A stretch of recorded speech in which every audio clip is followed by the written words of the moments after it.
officer. A woman admires that kind of foresight. And what woman doesn't find it adorable that you call it buzzed even though the law calls it drunk? You can kiss $10,000 goodbye, along with any chance of having a girlfriend. Because nothing says I'm a catch more than a guy who lives in his parents' basement and calls it my place. Buzzed, busted, and broke. Because buzz driving is drunk driving. A message from the National Highway Traffic Safety Administration and the Ad Council.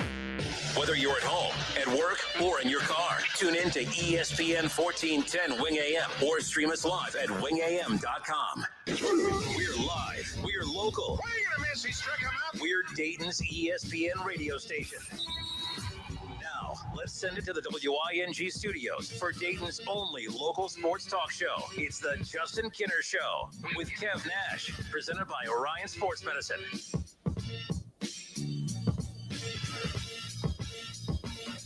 All right, everybody, welcome in. It's the Justin Kinner Show with Kev Nash, presented by Orion Sports Medicine. Happy, what is today, Saturday? Because no, it's a Thursday. And the Ohio State Buckeyes kick off the 2021 season tonight. And, of course, you can catch Ohio State's game against Minnesota right here tonight on 1410 ESPN Radio. Coverage begins at 6:30. You can also catch it on our sister station on 92.9 Jack FM. Kev, happy Thursday. Can't tell you how pumped up I am. I've been repping Ohio State all day.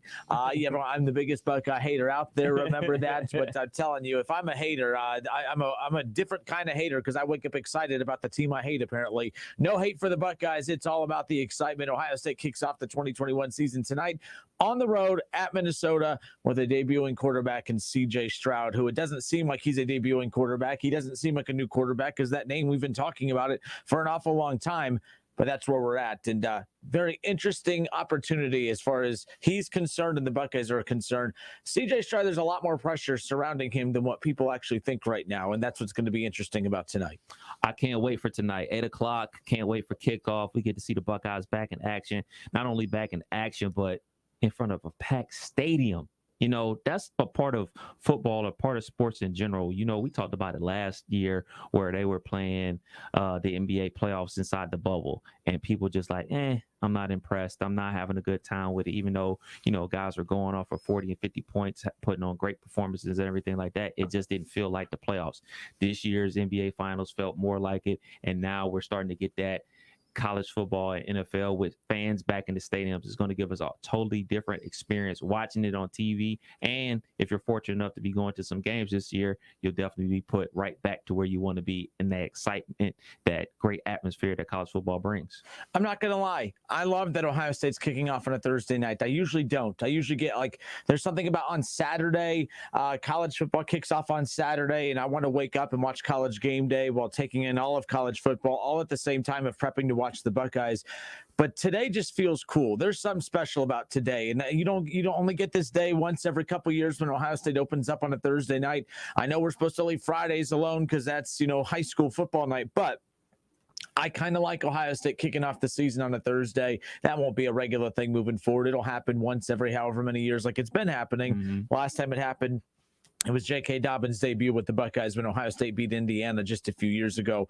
I kind of like it all day. It kind of reminds me of that first day of March Madness where it's just a different feel in the building and, with all the people we have here. But it's a different feel out and about around the community as everyone's just ramped up for something they're really excited about. And that's what I felt today. I didn't feel like this is a weird thing to be kicking off on a Thursday, although I'm sure it's kind of weird for the football players, for the players and for the team themselves because they're creatures of habit and they want to get on a schedule. I'm pretty sure if you ask any of the coaches, they probably don't like kicking off on a Thursday. They probably like kicking off on a Saturday because I'm sure as soon as camp ended, they wanted to get put on a regular schedule as soon as possible. And this kind of interrupts that a bit. And they won't be able to get on their regular routine technically until after Oregon because you still have all this extra time off to prepare for Oregon. And then you play Oregon Saturday and then get to work on Monday for the following week. So It's going to be, but nonetheless, they have a very decent opponent in Minnesota. Ohio State's the favorite, as they should be. This is more about which Buckeye team shows up tonight than it is about who they're playing. But this still is more of a challenge than the teams we're accustomed to seeing Ohio State play on night one or week one or whatever, the Florida Atlantics or the MAC team or a team that is just supposed to be brought in to beat up on a little bit. They're opening up on the road, and they're opening up at Minnesota. Minnesota wants to punch him in the mouth. And PJ Fleck, who's already a hot up-and-coming coach right now in the college football ranks, this would put him on a whole other stratosphere right now if they could pull off the upset tonight. Absolutely. And what makes it super exciting is this is the marquee game of kickoff night. This is the marquee game of the night. You know, you do have, you know, your Tennessee Bowling Green game and everything like that coming on ESPN at 8 o'clock and everything like that. But this game with Ohio State taking on a conference opponent, you know, conference games matter. And it's not like a cupcake game that everybody is expecting them to roll and everything like that. So that's all eyes are going to be on the Buckeyes, not only about how they perform, because it's not really about winning and losing. It's about how you perform. So if the Buckeyes pull out a squeaker and everybody's going to be like, oh, man, you only beat Minnesota by 7.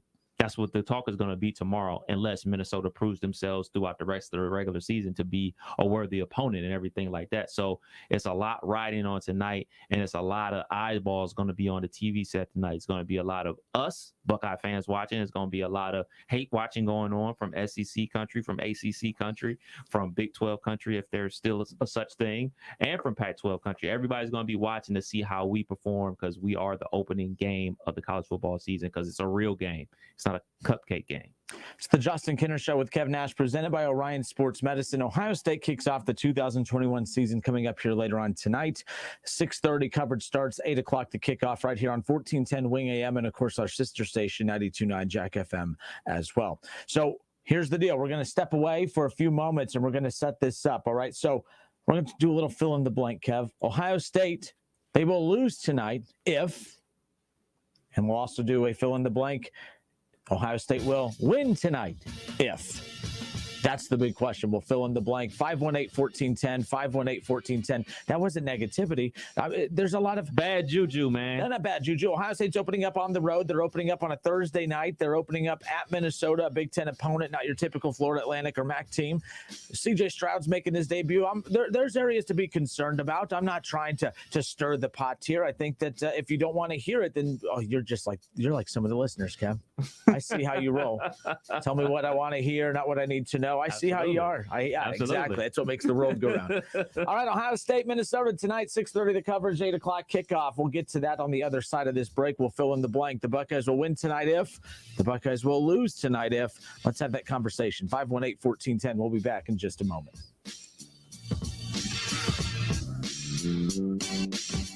It's the Justin Kinner Show with Kev Nash, presented by Orion Sports Medicine. Hi, John Glazer here for Glazer Soft Water. We've been making water great since 1988, and no matter what your water issues, we have solutions. Your city water can be clear, but still be hard and have the taste and odor of chlorine. Well water can look, smell, and taste terrible. Glazer Soft Water will fix your water and will even include a 7-year parts and labor warranty, so you don't have to worry. Visit our website to learn more at glazersoftwater.com. Glazer Water really is better water.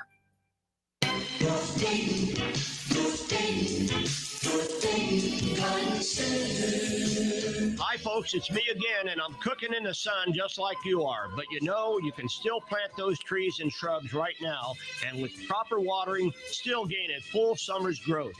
We keep our garden center fully stocked all summer long with thousands of good, healthy trees, shrubs, evergreens, perennials, and annuals, because we know that some folks just can't get it all done in the spring. Also, this time of the year, there are lots of bargains all over our 6-acre nursery and greenhouses. We have potted rose bushes as low as $8.95, flats of annuals starting at $8.95, and hanging baskets starting at $6.95. We still have a great selection of Rose of Sharon, boxwoods, hydrangeas, and barberry, and lots of ponds, pottery, and statuary. So come on out to 1309 Brand Pike, and remember, we're open 7 days. Hey, here to tell you about my friends at Cordell Transportation. They're now hiring Class A CDL drivers and offering a $5,000 sign-on bonus. That's right, a $5,000 sign-on bonus. Home daily, dedicated lanes, and no-touch freight. Brand new equipment as well. Medical, dental, vision, and company-paid life insurance. Call Cody right now. Apply online at CordellTransportation.com. Cordell Transportation, driven to succeed. Gary Allen, live. Friday, September 10th, Rose Music Center at the Heights.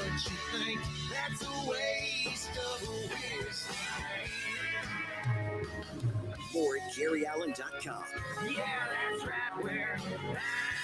Buy tickets now at Ticketmaster.com. The Rose Music Center box office. Gary Allen, live.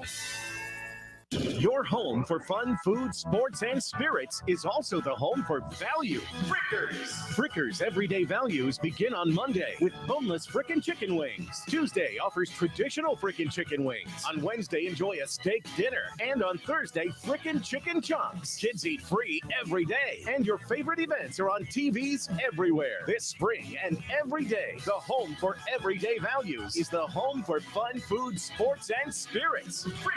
Frickers! As much as we say we love nature, when it comes to bugs, not so much. When it comes to trees, the Ohio chapter of the International Society of Arboriculture wants you to know that most insects are not harmful to trees, especially if their populations are small. There are exceptions to that, but don't forget, every insect has a predator that's just looking to make it a meal. So sometimes it's just good to let nature take care of itself. If you're concerned about insects in your trees, find an ISA certified arborist near you at treesforohio.org. That's trees, the number 4, ohio.org. Staples Connect has everything for back to school at amazing prices. Right now, Crayola 12-count colored pencils and 10+2 Crayola marker bonus packs and Bic Round Stick Ballpoint Pen 10 packs are just 97 cents each. So you won't just be ready for school, you'll be Prepared Parent of the Year ready. I just want to thank my family and Staples for making this possible. Visit your local Staples store or staples.com/back to school today and get more than ready for school. Ends 9/18, limit 30 on Crayola. Bic pens in store only. Get in zone, AutoZone. Welcome to AutoZone. What are you working on today? You're probably looking for some fuel treatment. It cleans your fuel system to help your engine run smoother, and that means better gas mileage. Right now, you can get 2 bottles of Lucas Complete Fuel Treatment for just $8, plus a $1 bonus reward if you're an AutoZone Rewards member. Not a member? Don't worry. We can sign you up fast right here or on AutoZone.com. Getting the job done just got easier. Get in zone, AutoZone. Restrictions apply. Goodyear believes in the power of moving forward. No matter if it's on the track, the court, or the field, movement makes us want to be more. It pushes us to go further, to show the world what we can do. Movement has the unique ability to change our perspective, to challenge us, to work for a better tomorrow. Movement can even bring us together when we're still, because if we're focused on the next move, we don't have to worry about what's behind us. Goodyear, more driven. Liberty Mutual customizes your car and home insurance so you only pay for what you need. Liberty, liberty, liberty, liberty. The Reds are on the radio. Every hit, every strikeout, every Reds victory. You can catch all of the action all season long right here on Dayton's home of the Reds, 1410 ESPN Radio. All sports, all the time. This is 1410 ESPN Radio. All right, everybody, welcome back. Justin Kinner, Kev Nash with you here on 1410 ESPN Radio. Ohio State and Minnesota kick off the 2021 season coming up here later on tonight. And, of course, that's what we'll be focusing on for the majority of the show today. A lot still to get into. We'll get into our Buckeye over-unders coming up here in just a moment. But what I'm most intrigued by here tonight is, well, C.J. Stroud's debut, because let's be honest, we could sit here and project the playoffs. We had Adam Rittenberg on, covers college football for ESPN the other day, and he does not have a Big Ten representative in the playoff. He said there's still a lot of question marks surrounding Ohio State. A lot of it has to do with their defense. And really, for me, we could talk about C.J. Stroud as if he's a star, but until we actually see it out on the field, we don't know. I talked about this earlier today, but the one thing that was interesting is this kind of reminds me of when Justin Fields made his debut for the Buckeyes.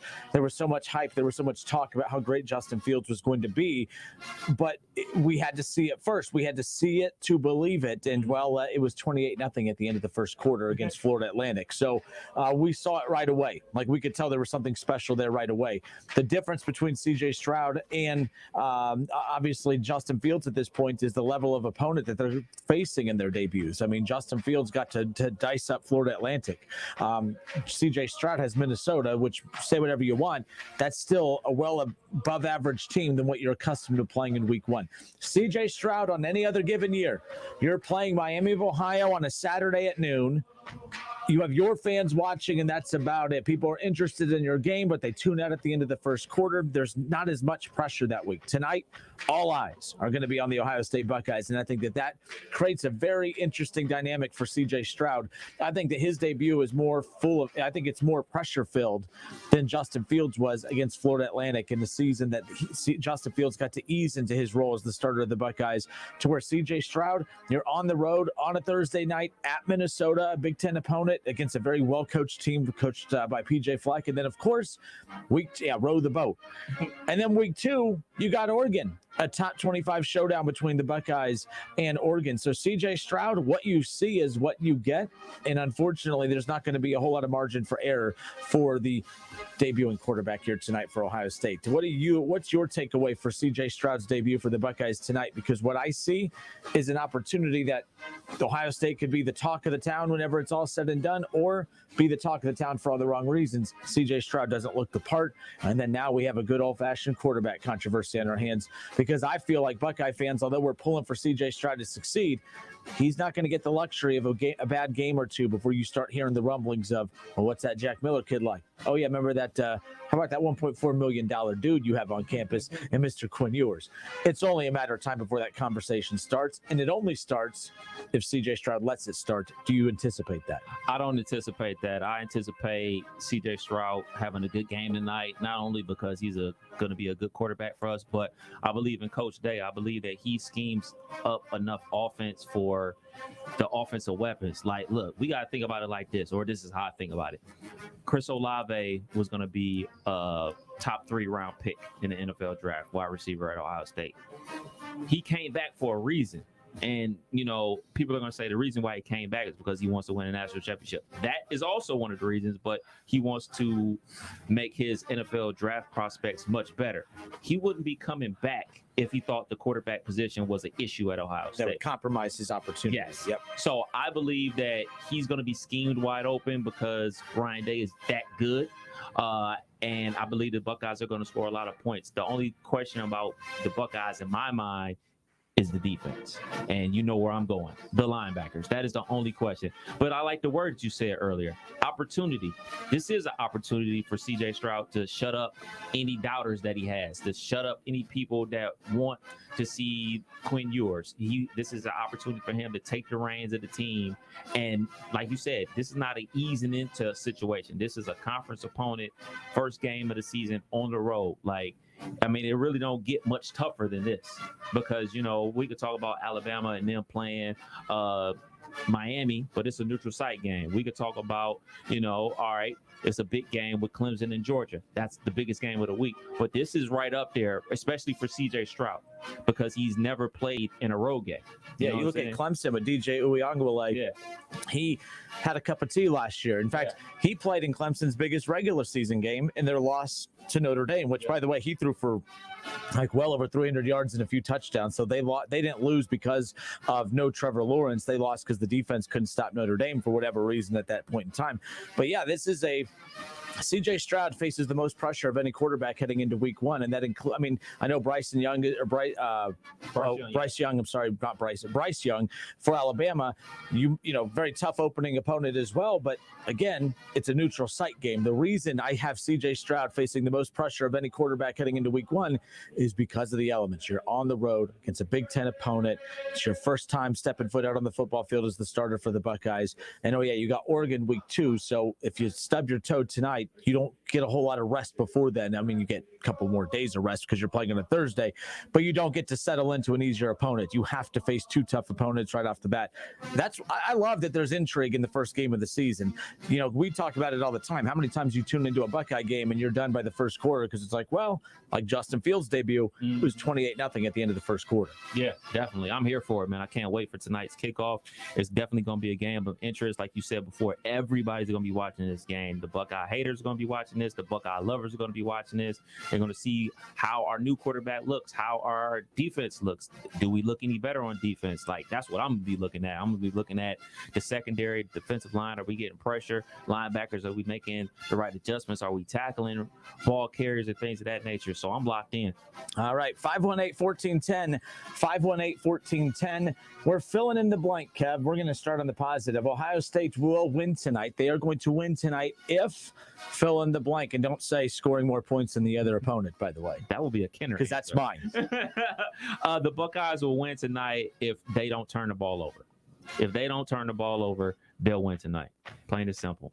For me, it's don't pull a Purdue, don't pull an Iowa. Purdue and Iowa were not better than Ohio State.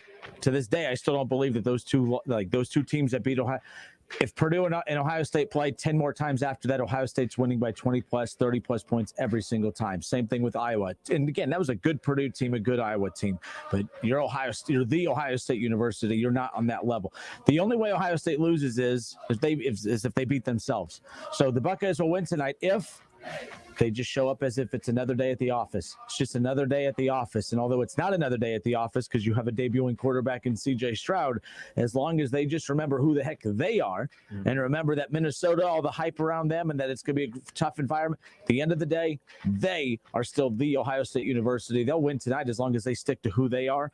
They'll be fine. Again, I'm not so much worried about Minnesota as much as I am the environment that I'm worried about, because if that becomes too big for C.J. Stroud, which I do not anticipate that being the case, that's going to be the big difference right there. Yeah, for sure. The environment, turnovers. Play your game. Just play your game and don't worry about anything else. I know it's so much easier said than done. Like, let's be real, man. We're not the ones going to be going out there in front of like 60, 70,000 people screaming their heads off. They've been drinking all day, ready to kick off this football season. So it's so much easier said than done from us sitting here in our nice, comfy studios and everything like that. But that's the reality of the situation. Just play your game. Just execute. And most importantly, everybody has to do their job. I know a lot of the attention is going to be on C.J. Stroud because he's the quarterback, but he can't do his job unless the offensive line is doing their job. He can't do his job unless the wide receivers are doing their job. Everybody has to just do their job. Don't try to do too much. Don't try to be Superman. Don't try to be Justin Fields. Don't try to be Troy Smith. Just be yourself, because Coach Day is going to put you in the right position to make plays. So just make them like you've been doing your entire life. Just go out there and execute. Yeah, so to the Facebook feed we go again. We are live on Facebook. And by the way, the number to call in. The Buckeyes will win tonight if fill in the blank. 518-1410. 518-1410 is the number to dial in. On Facebook, search The Justin Kinner Show. Like and follow the show page. You could watch the show weekdays from 3 to 6. Plus, you can interact with the show. We'll put your comments into the show and interact with you that way. Matt Sturgeon, right off the bat, says C.J. Stroud will be ready to go. Coach Day will be aggressive with the play calling. Buckeyes win because they are more talented, and Coach Day will have them focused. And Matt, I agree with you on the having them focused thing. That's why I said earlier they will win if they just come. It's as if they just show up and it's another day at the office. It's another day of being the Ohio State University. The one thing we have yet to see from a Ryan Day led Buckeye team is mental lapses. You had some of those. Just because a game is close that maybe shouldn't be, it doesn't mean there's a mental lapse. I mean, that had a lot to do with COVID last year and just defensive flaws.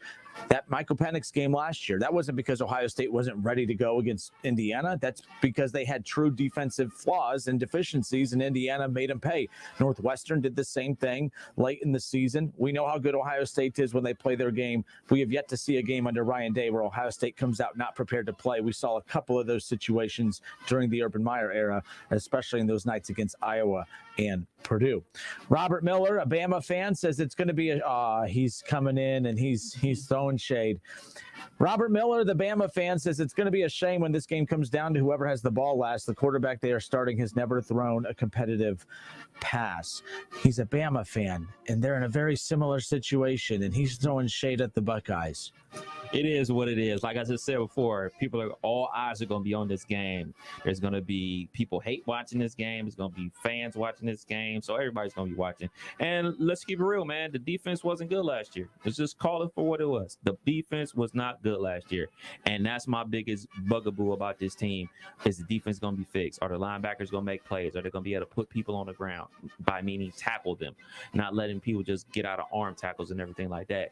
Or the defensive line going to be able to get pressure and everything like that. That's what I'm looking for most. Yeah, keep in mind, Robert Miller, your team not stacked like it was last year. You have a very good quarterback, but I'll take Ohio State's wide receivers, and I'll take Ohio State's offensive line, and I'll take Ohio State's run game over what Alabama has this upcoming season. So that's okay. Talk smack, enjoy your national championship. Reality is Georgia's winning the SEC this year, so it doesn't really matter. Roll Tide. Keith Tolliver, he says Minnesota's D is weak, and because of that, I feel Bryce Young has the most pressure. Also, Bama lost so much last year, and the Bucs have the best wide receiver crew in college football by far. So that's an interesting takeaway. Keith says that he does not feel that C.J. Stroud faces the most pressure of any quarterback heading into week one because of the fact that he has so many weapons around him. That's going to make it easier for him to where Bryce Young has a tougher opponent. And they're replacing a lot more pieces than Ohio State did, and Ohio State has way more experienced skill possession players. I could see it from that perspective as well. Absolutely. You look at Alabama, they are down Najee Harris. Two guys off the offensive line got drafted early.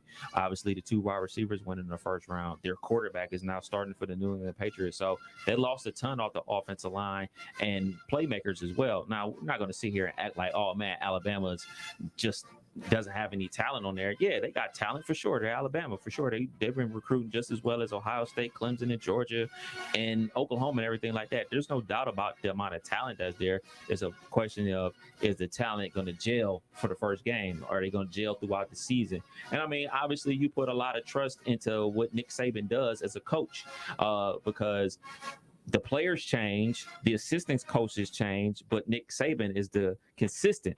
He's the consistent entity that is with Alabama. So he coaches up his coaches to coach his guys hard so they're ready for action. Well, just like we're talking about, we want to see it from C.J. Stroud.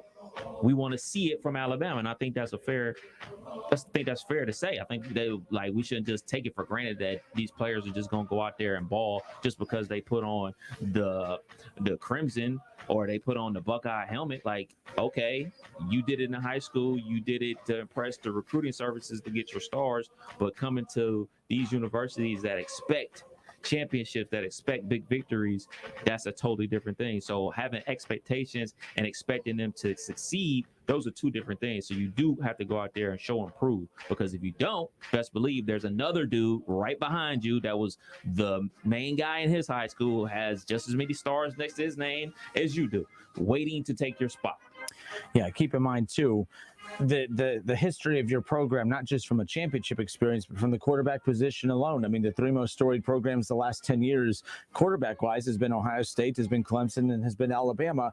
When you think of some of the legendary performances from these young freshman quarterbacks, or these quarterback scenarios where you have a third-string quarterback lead the Buckeyes to a national championship. You have Tua Tagovailoa come in at halftime of a national championship game and win his team a championship. You have Trevor Lawrence, who replaces Kelly Bryant a few games in to his true freshman season, and Trevor Lawrence leads his Clemson Tigers to a national championship. So when we talk about, DJ Uiagalelei at Clemson, and we talk about CJ Stroud at Ohio State, and obviously Bryce Young at Alabama, it's all about not just so much competing against one another, but competing against the legacies of the great quarterbacks in the last couple of years that have proven that even at a young age, they can lead their teams to high levels, and these kids are expected to do the same thing. They don't get the benefit of some of the other freshmen around the country that get the whole, well, they're freshmen, let them grow.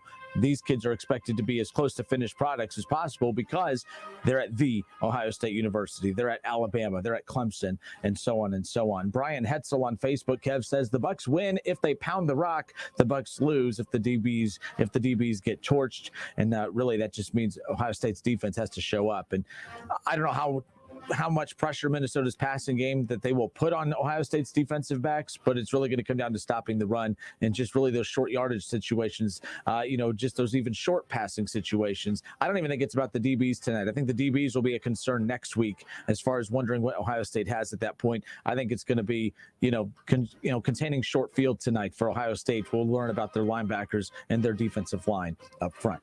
518-1410, 518-1410. Kev, who do we have on hold? We have Denny. Denny, how are you, sir? Welcome. Hey, thank you for taking my phone call. First of all, very well, thank you. Just a couple of things. Pretty much what you all have covered. The quarterback, C.J. Stroud, you've got three guys sitting right behind you that I think can come in and take over. Secondly, we've got the best offensive line, I think, in the country, or at least one of the top two. We've got a great running back. Defense is my concern, as I think everybody else is saying. But I hope we have I believe we're going to have a great game tonight. I say Buckeyes by 14 for sure. And we're just going to see what the Chips do. Thank you for taking my phone call. Denny, I appreciate you calling. Thank you. Go Bucks.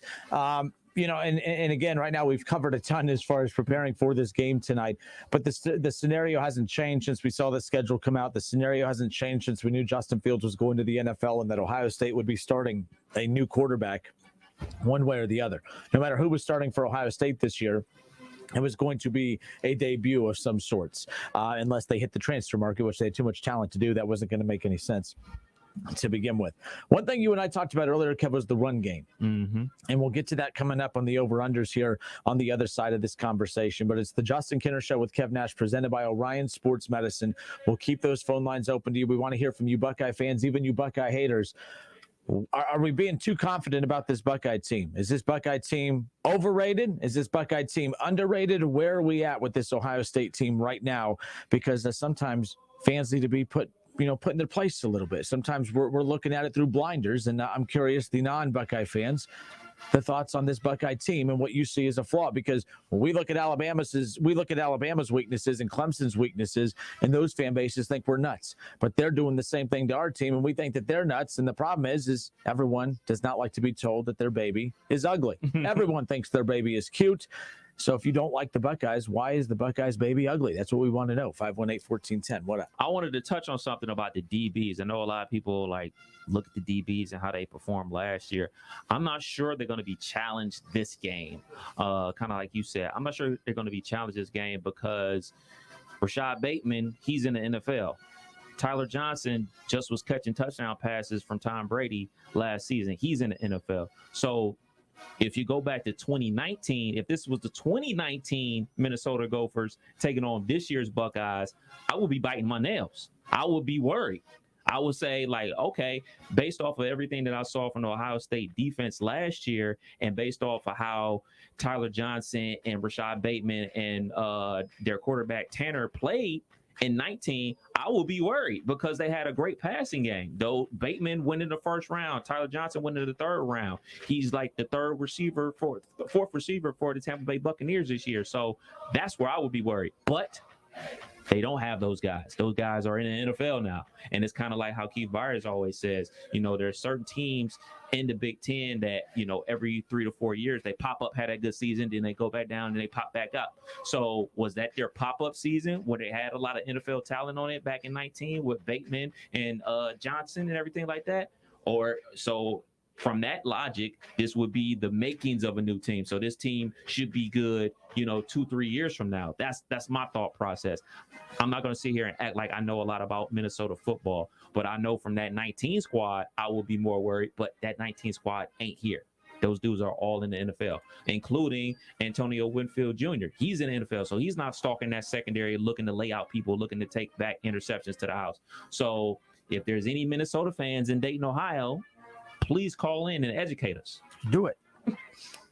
Let's hear from you. By the way, I think I'm convinced that you and Shaw are the same same person. What are you talking about? Because you literally just said word for word what he did just a little bit ago before you started saying it. Because David Shaw says if the 2019 Gophers show up, the secondary better show up coming up here tonight. Well, those dudes are in the NFL. So those dudes are cashing checks in the NFL. You know, I mean, maybe there's more NFL play. I mean, PJ it might be. We're not Minnesota aficionados. So. Exactly. I'm not sure if they have 2 6'4" wide receivers that run like the wind, like they did in 19. I don't know. Like, so I just said, if there's any Minnesota fans in Dayton, Ohio that know all about Minnesota football, please call, because the only thing that I know about Minnesota football is, I'm trying to think, who was their 2 running backs? They had 2 good running backs like in the early 2000s. Maroney, that far? Maroney, and the other guy. They had like 2 real good running backs. It was like their last good season before this 19 year. All I got from Jake Whiting was row the boat. Row the boat. I mean, I know he got a cool catchphrase and everything like that, but I mean, I just don't know. So educate me. I'm here to be educated. I'm not above it. All right, row the boat gently down the stream. There you go. So say everyone they could sing jingles. Ohio State, they just yell OH. They let their play do the talking. All right, Ohio State, Minnesota tonight, 7 p.m. or 8 p.m. 7 p.m. Sorry, 6:30. The coverage begins on 1410 ESPN Radio. All right, we'll step away for a few moments. 518-1410, 518-1410. We heard from Denny, who called in just a little bit ago. Gary Russell was the running back, by the way. Yeah, I believe Gary Russell from Columbus. Brian Schwederman played basketball with him at Wright State Lake. He's coming in clutch. See that? He has a lot of random pieces of information. Marion Barber too. Yes. Jake Overholt's coming in. Look at all these Minnesota fans. And they played in the Dome that year. Yeah, I believe they beat Michigan that year. DJ Killikev says OH, or he's either saying OH or O. What up, he said brother? O really loudly, capital OH. O. Oh, he's learning a lot about. So we're learning about Minnesota football today, and he's like, "Oh." Can I give a shout out? In the time that you took to ask, you could have just given the shout out. Be on the lookout for my brother DJ Killer Kev. He's gonna be in the mix on Hot 102.9 tomorrow at noon for an entire hour. Yeah, we're doing it like that for Labor Day weekend. Oh, got your soundtrack. Oh, H. We'll be right back. O-H-I-O. Jake Overholt says, "Go Bucks." It's the Justin Kinner Show with Kev Nash, presented by Orion Sports Medicine. Taking a Reds game from the Kroger bleachers for some fun in the sun this summer. Offering one of the best values at the ballpark, the Kroger bleachers are a great location to watch the action with family and friends while cheering on your Reds. Plus, you can take advantage of the Kroger meal deal at every game, which includes a hot dog, soft drink, chips, and a snack. Get your tickets today at Reds.com. Have you ever thought about having a podiatric physician examine your feet?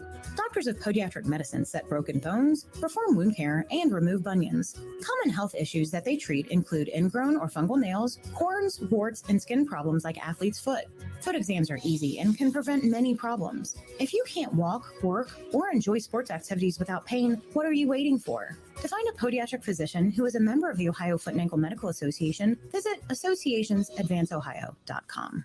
Attention Class A CDL drivers. Looking to be more than just a number? Yoel Transportation in Dayton is looking for drivers with at least 1.5 years experience. Yoel has open positions for no-tarp flatbed drivers and no-touch regional or local van drivers. Yoel is ELD compliant and offers 401k with match, medical, dental, vision, holiday pay, vacation, safety bonuses, and now has a rider policy. Call Rick or Joe at 937-294-5933 and ask about the $5,000 sign-on bonus today. Are you dreaming of something greater? A college degree, job skills, a rewarding career? As a member of the Ohio Army National Guard, those dreams can become a reality. The Ohio National Guard Scholarship Program could pay 100% of your college tuition. As a proud member of the Ohio Army National Guard, you're eligible for the scholarship program as soon as you enlist. And you'll become a part of an elite group of men and women who've sworn to serve and protect their community, state, and nation. Start fulfilling your dreams today with an education that will help you land the career you've always wanted. Learn more about earning your degree debt-free and the many benefits that come with serving in the Ohio Army National Guard. Visit NationalGuard.com today. Sponsored by the Ohio Army National Guard, aired by the Ohio Association of Broadcasters and this station. Paint? No. Paramount isn't just paint. It's the #1 paint in overall interior hide and stain resistance, providing the most advanced protection in just one coat. And now you can get that same outstanding protection with our new Paramount One Coat White. This first of its kind one coat ready mix white provides a beautiful white finish. You'll find Paramount paint exclusively at Menards. In third-party tests, interior paint claims versus super premium home center brands in eggshell sheen. Dell Technologies Labor Day event can save your business up to 45% on select PCs built for business with Windows 10 Pro. Rise to the challenge. Call 877-ASK-DELL. Want free Reds tickets? How about a free MLB Network Reds bag? Maybe a Reds bobblehead? Here's an idea. How about we combine them all together and give you a chance to win a free WING Reds prize pack presented by Lee's Famous Recipe Chicken. Register daily at wingam.com. College football playoffs, Browns, Bengals, Buckeyes, and more. Catch the Keith Byers Show Mondays at noon on 1410 ESPN Radio.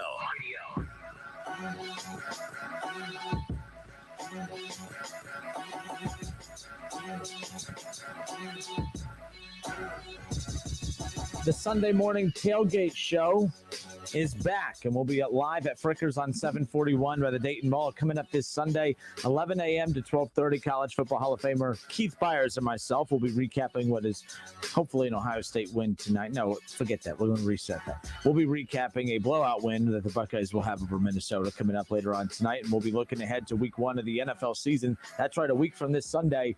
Actually, a week from tonight the NFL season kicks off. Yes, sir. Like, we're that close. Finally, the wait is over. And my Browns get to hit the ground running.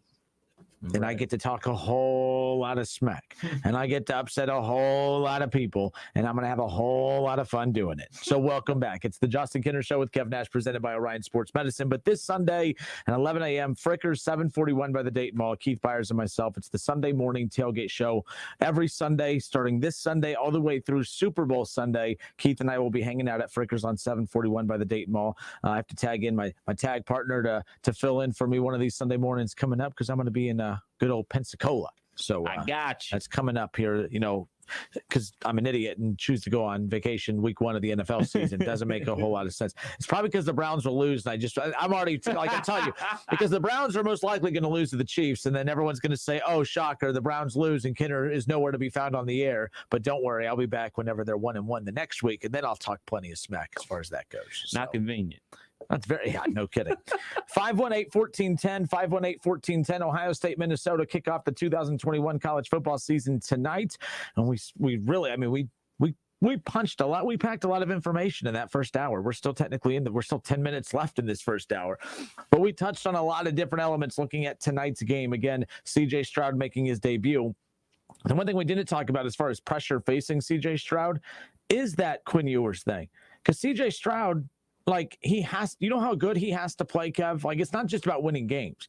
You know how good he has to look to keep the $1.4 million quarterback off of him? Like, you know how good he has to play?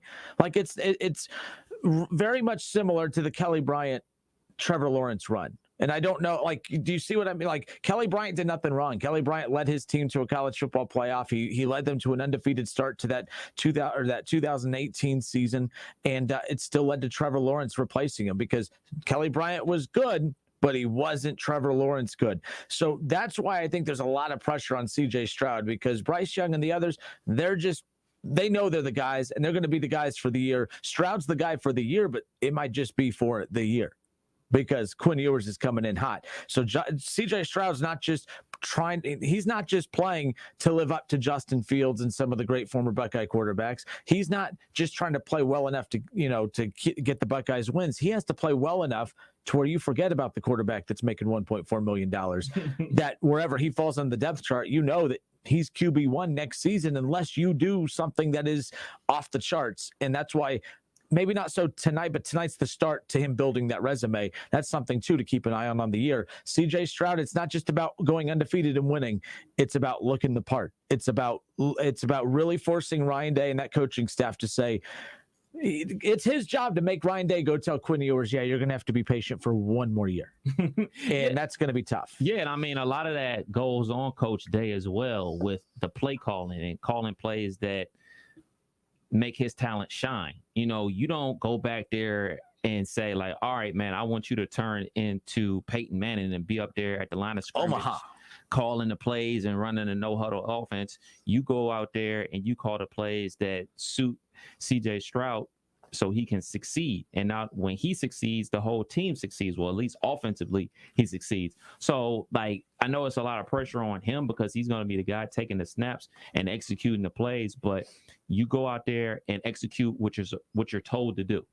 And all that comes from the head coach because he's the play caller. And more importantly, it's about growth. It's about growing, saying, like, all right, where can you see him going? Like his potential. Like, okay, man, he's dominating this playbook. He knows it inside and out. We're doing all the things that we wanted to do in week 1. Like, all right, I'm going to throw more on his plate and more on his plate until he has the whole entire playbook mastered like a Justin Fields did his last year at Ohio State. So it's the ability for him to consume the playbook and regurgitate that on the football field and hit those high expectation marks. So it's not only him, it's Coach Day making sure that he's putting him in the best position to win and putting all the other guys around him to execute. So it's going to be exciting to see, man. It's a lot of storylines into this. I know everybody's hype about yours. I know everybody's hype about CJ Miller and everything, Jack Miller and everything like that. So many guys that want that starting spot. And let's get real cliche. Iron sharpens iron. Not to be like blunt about it, but like if you can't handle the pressure of another 5-star recruit being in the room, Ohio State's not the place for you. No, it's not. And that's going to be key. The 2022 quarterback battle officially begins tonight. And I'm not trying to be a smartass there. I'm being serious. Like the 2022 starting quarterback battle starts tonight. And CJ Stroud, the pressure is on. To reset here before we get back to the phone calls, 518-1410, by the way. You know, you look at DJ Uiagalelei replacing Trevor Lawrence at Clemson. Mac Jones went national champion from last year. You have Bryce Young replacing him and CJ Stroud replacing Justin Fields. All three of those new quarterbacks this year have a lot of pressure that they're facing. But in my opinion, CJ Stroud faces the most pressure of the other two. I think that it goes C.J. Stroud, Bryce Young, and then DJ Uiagalelei, just because we've already seen Uiagalelei play. And not just play, Kev, not just play against some bad ACC team or some bad out-of-conference team. He was the guy that led Clemson in that Notre Dame game. I know they lost, but they didn't lose because of him. I mean, that dude showed up. It was the defensive issues for Clemson that lost him that game. So I think that's C.J. Stroud. But 518-1410, let's go to Ron in West Carrollton, who's waiting for us. Ron, how are you, sir? Welcome. Ron A. Did we lose Ron? He's gone. Who's up next? We got Shaw. Oh, Kev Nash 2.0 calling into the show. How are you, sir? Not bad. How about yourself? You always sound so grumpy. I didn't think I was grumpy at all with that. I don't think you're grumpy. You just sound grumpy. I have a deep voice. I'm sorry. No. Well, I mean, sound a little more excited. Come on. Football's back, baby. I know, but he's a Michigan fan, so I could see why, I actually give him credit. I give you credit for toughing out all this Buckeye talk. I'm just saying, I'm giving you credit for once, y'all. Just calm down. No, there's that voice. There it is. There's that squeaky voice. Hilarious guy. Hilarious. No, it's greatest time of year. Football's back. Regardless of your team, I agree with that. Like today just feels awesome. I'm so glad that the season's here. I guess if there was any good thing about my team stinking since 2007, it's been the fact that I've grown a greater appreciation for college football, not just my team. So I guess that's one positive. So no kidding. But Appalachian State started it, and Rich Rod finished it. So that's how I look at it. Anyways, the boys tonight. I think they named the score. That's first off, so I want to get that out of the way first before anybody just attacks me. But Tanner Morgan did throw for almost 3,000 yards in 2019, and I get Kevin's point that those wide receivers are not there anymore. But he does have that capability, and your secondary leaves nothing to desire, as we all know. It's a new year, so maybe the defense has improved, but I don't have much faith in a coach who's better at high school than being your defensive coordinator, but that's neither here nor there as well. But I think the running back for Minnesota is legit. He ran for almost 1,100 yards last year. Their offensive line is, according to our man Phil Still, he's the second ranked in the Big Ten. So I think there's reason for guarded, scared, I guess, is the way. I don't really know how to put it. I mean, like I said, you're naming the score tonight, but I think there's reasons to look at it where possibly if things went horrible on your defense, maybe things could go well for Minnesota, but I still think you guys win and win big. But no, I think it's a win big. I don't think it's going to be, I mean, we'll get into our over-unders for the game tonight here in a moment, but we'll just ask Shaw since he's over-under. I mean, 50 points. Is Ohio State dropping 50 on the old Gophers tonight? I say under only because it's game one. And I know that may seem weird, but with new quarterback, first game, not really knowing, three of the guys on the offensive line are solid, but two of the guys are question marks, only because you have a guy playing out of position. That's the only reason why. Now, if the defense gets some scoops and scores or picks some balls off, maybe it goes over, but my prediction would be under. All right, good stuff. Shaw, we'll talk later. Adios. All right, brother. Later. 518-1410, 518-1410. Phone lines are open. We've heard from Denny. We've heard from Ron. We've heard from Shaw. We'll continue taking your calls as the show goes on to get your predictions for the game tonight, Ohio State, Minnesota. I haven't updated the line. Let me see what the line is to see if that's moved at all for tonight. Again, Ohio State, Minnesota. Ohio State, C.J. Stroud making his debut for the Buckeyes on the road on a Thursday night against a Big Ten opponent. I mean, it's going to be an interesting one. Wow. So it's a 13.5-point line. It's actually gone down a half a point. So it was 14. It's at 13.5 right now. Game set for 8 o'clock. Kickoff tonight. Coverage starts at 6:30. So keep that in mind. But Ohio State, number 4 in the country. Minnesota, Ohio State heading into unranked Minnesota, which rankings mean nothing at this point. But we do know Ohio State's one of the top teams in the country. We don't know exactly how they all rank out, but we'll find out in the coming weeks as some of these big non-conference games are kind of ironed out a bit. But Ohio State, Minnesota, 13.5-point line. We talked about this the other day, but your thoughts on that line are what? Because Minnesota, again, unranked, middle-of-the-pack Big Ten team. It would be interesting if we had a middle-of-the-pack SEC team like an Ole Miss or something, and Alabama was only a 13.5-point favorite. At least I would point at that and say, okay, what do they know that we don't? I mean, if Ohio State covers that by half a point, we're not feeling good about that tomorrow. Ohio State's at the point where the results. We stop for station identification. A.J. Hill, 6-yard touchdown catch. Right sideline and down he goes to the end zone. WING 1410 Dayton's ESPN Radio. Quick on the draw, my bad. Oh man, got that trigger finger. We're off and rolling today on a Thursday. But no, if Alabama, if Ohio State comes in tomorrow with a 14-point win, I don't know how good we're feeling about that, because what we always do and what I always do, Ohio State versus Alabama. We compare Ohio State to Alabama. We compare Ohio State to Clemson, and we compare Ohio State to Georgia and the other top teams in the country. And if it was reversed and Alabama only beat Minnesota by 2 touchdowns, we would criticize Alabama and say, oh, well, only 2 touchdowns. That's all you could do. So I'm not going to do this whole, well, it's a Big Ten game and yada, yada. There's a lot of reasons why it could be a close one. And I anticipate it being close for the majority of the game, or at least Ohio State will have them at an arm's length for the majority of the game before pulling away late, like we saw against Indiana the last time they played a Thursday night game. But I'm telling you, if Ohio State wins by 14, we'll come in tomorrow. They're 1-0, and the best thing about being 1-0 is a chance to go 2-0 against Oregon next week, to use that line from Urban Meyer. But the bottom line is that the score outcome matters. The style points matter, and people hate that. And I know a lot of people say, who cares? A win's a win. It's not the case. A win is not just a win. It's not what you said. It's how you said it. It's not that you won. It's how you won it. In Ohio State, that's why tomorrow, if they win by 14, it'll be an interesting conversation to have tomorrow. That's why watching the games is so important. That's why I always stress to say, like, I don't care about stats because I watched the game. If you were to go ahead and look at Ohio State's final score against Indiana a couple years ago, people are like, oh man, yeah, they handle business. But when you watch the game, Indiana hung around in the game.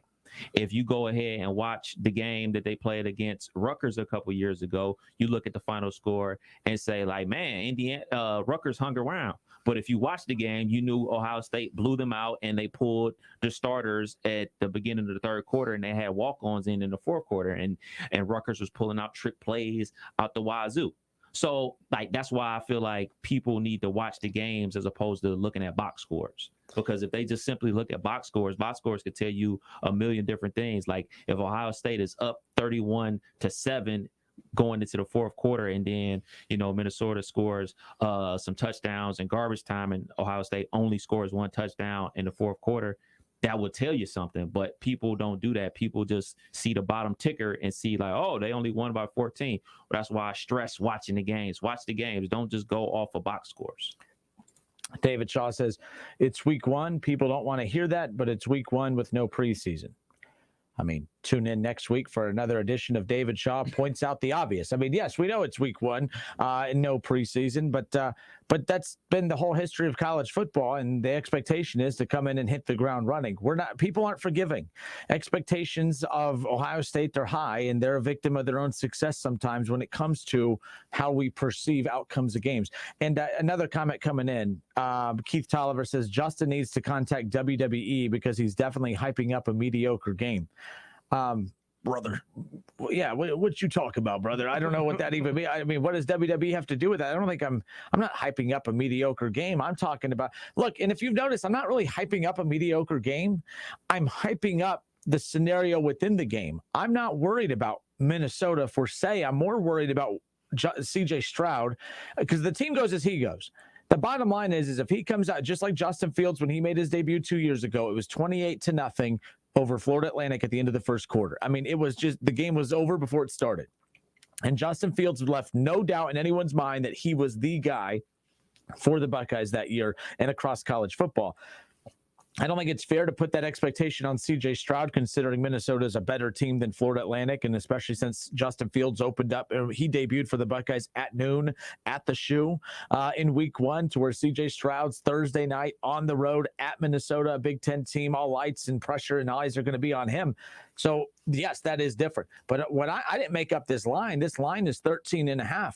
And when I think about Ohio State playing these mid-tier Big Ten teams, I've talked about for years now, Ohio State has outgrown this conference. So a 14-point win, the line's at 13.5, a 14-point win, a win's a win, but I would still feel kind of dirty about that win if it's not a blowout win, and that's all I got to say. But you could say I'm disrespecting Minnesota, that's fine, but we would not let Alabama hear the end of it if they only won by 14 over Minnesota. We would not let Clemson get away with only. Hell, fans wanted Clemson kicked out of college football a couple years ago because they only beat North Carolina by 1. Remember that? Like it was, and that was a conference game too. So there you go. Nothing. No, I'm agreeing with you. Just a shake of the head. That's all we got. Oh, we are on radio, aren't we? Yeah. No, I get what you're saying, and I understand that. And for me, I honestly try to watch as much football as possible, especially like the teams that we expect to be there in the end, to give a honest opinion about how a team is ranked throughout the rest of the regular season and everything like that. And like I said before, if Ohio State is up 38-7 going into the fourth quarter and Minnesota scores, 2 touchdowns, does that really mean like, oh man, these dudes only run by 14? No, they dominated the entire game. They got some touchdowns in garbage time. Like, that's what that means. Now, if it's like back and forth throughout the whole game and then Ohio State scores a touchdown to ice it, then that's a different story. So, like, not to just keep going back to watch the game, but like that's the importance of watching the game to get a true feel of how teams are playing and who they really are, because the backups that'll be playing in the fourth quarter of a blowout won't be playing in the college football playoff. The starters will, the guys that put up the big numbers, that had the key stops on 3rd and 4th down. Those are the guys that will be playing. So I know that it's cliche as all get out, but that's the reality of it. Like, people have to watch the games as opposed to just looking at box scores. Because I mean, if you watched Alabama and Ole Miss last year, that was a great game because Ole Miss has a great offense. They don't play any type of defense, so it was like a shootout. It was like a Big 12 game, and people were like, oh man, propping up the ability of Ole Miss to hang with Alabama and forgetting the fact that, you know, hey man, he used to coach at Alabama. You know, Lane Kiffin used to be the coach at Alabama, the offensive coordinator. Like, he knows the program kind of inside and out. And people are propping up him because, you know, he's the only Nick Saban assistant to hang with him, to stay within 14 of Nick Saban and everything like that. So watch the game, enjoy the game, and then come up with your narratives or whatever. So don't come up with a narrative before the game is even over, or come up with a narrative and you didn't even watch the game. Like, that's the one that burns me up. Like when people say, oh man, so Oregon ain't no good. You stayed up to 2:00 in the morning to watch that Oregon game, or you just looking at the highlights on ESPN? Like, that's what I'm talking about. Yeah, but I don't think there's not enough examples of that. I mean, like Ohio State's 2001 national title team. That team won a national championship, and they would not even make the college football play. Well, they technically would, I guess, because they would have been undefeated. Undefeated, baby. But they would have had, I mean, that's a team that won a national championship. They lose one of them close games against some of those mid-tier Big Ten teams. They're not in the college football playoff. And it's because trestle ball was not pretty. I still think that phrase trestle ball is a little overrated because, I mean, they blew teams out too. It's just, it's Urban Meyer started the sexier era of Ohio State football, if that makes sense. But I think sometimes we spend a lot more time trying to talk about what the rules in sports should be and not focusing on what the rules are. Not really rules, but the perception of sports is. The College Football Playoff Committee, I know you're saying, well, you got to watch the game. You can't just base it off the box score. Those people, of all people, should be watching the game. But I also don't think that the score tells lies. I mean, the score, I mean, you're giving up points. You should not. If you're Ohio State, you're Alabama, giving up points to teams you shouldn't be. If you're giving up a lot of points, it means you have a deficit. I mean, I don't think that the score lies. You don't believe in garbage time? I mean, garbage time as far as what? Like, if you're up, I don't know, 38 points, and then you just basically run the ball into the line of scrimmage 3 times and punt, just trying to get the game over with. Like, that happens. That happens a ton in football. Box scores matter. They do. The box scores matter. And like, it's not my rule. It's the committee's rule. In fact, Urban Meyer talked about it at length about that 2014 title game, or that Big Ten title game in 2014 that ultimately put them in position to go win the national championship. He said and actually he did on that Big Noon Kickoff show last year. He talked about how the 4-team college football playoff, when you talk about style points, that it's dangerous for college football. And I remember everyone kind of looking at him kind of like, dangerous? What are you talking about? The style points perception or the style points criteria is a little dangerous for college football, because he said he knew that they had Wisconsin beat in the third quarter. Like, he knew that they were what. But he looked at his team and said, guys, we can't. At halftime, it was 31-0 at halftime. I was there. And he goes, you want to be Big Ten champions? We could take our foot off the gas now and not hurt anybody. If you want to be a playoff team, we got to continue punching this team in the mouth in the second half.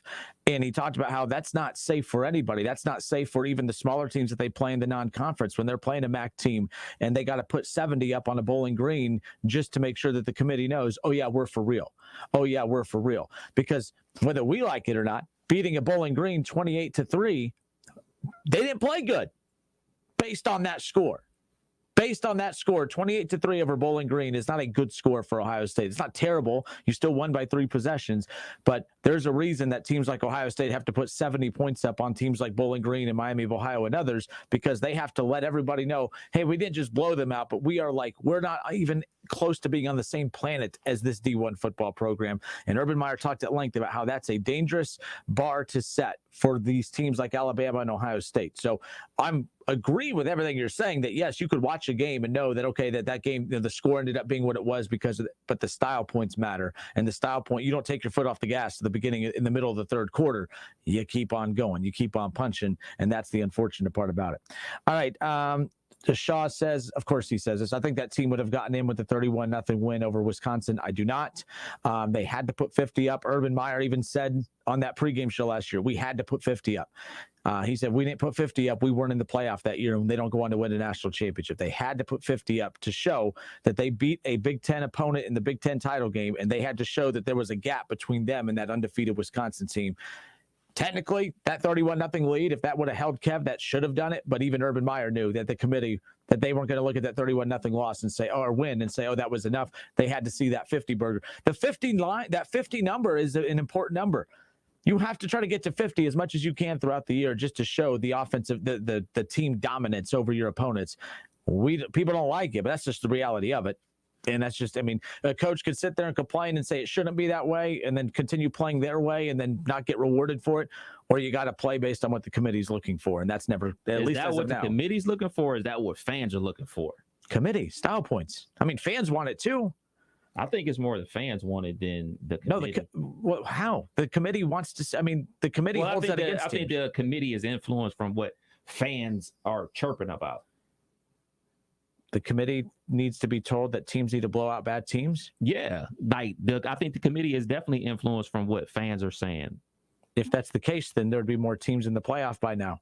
If that's the case, then people's teams would be in the play. Like, it wouldn't be so many SEC teams in the playoffs all the time.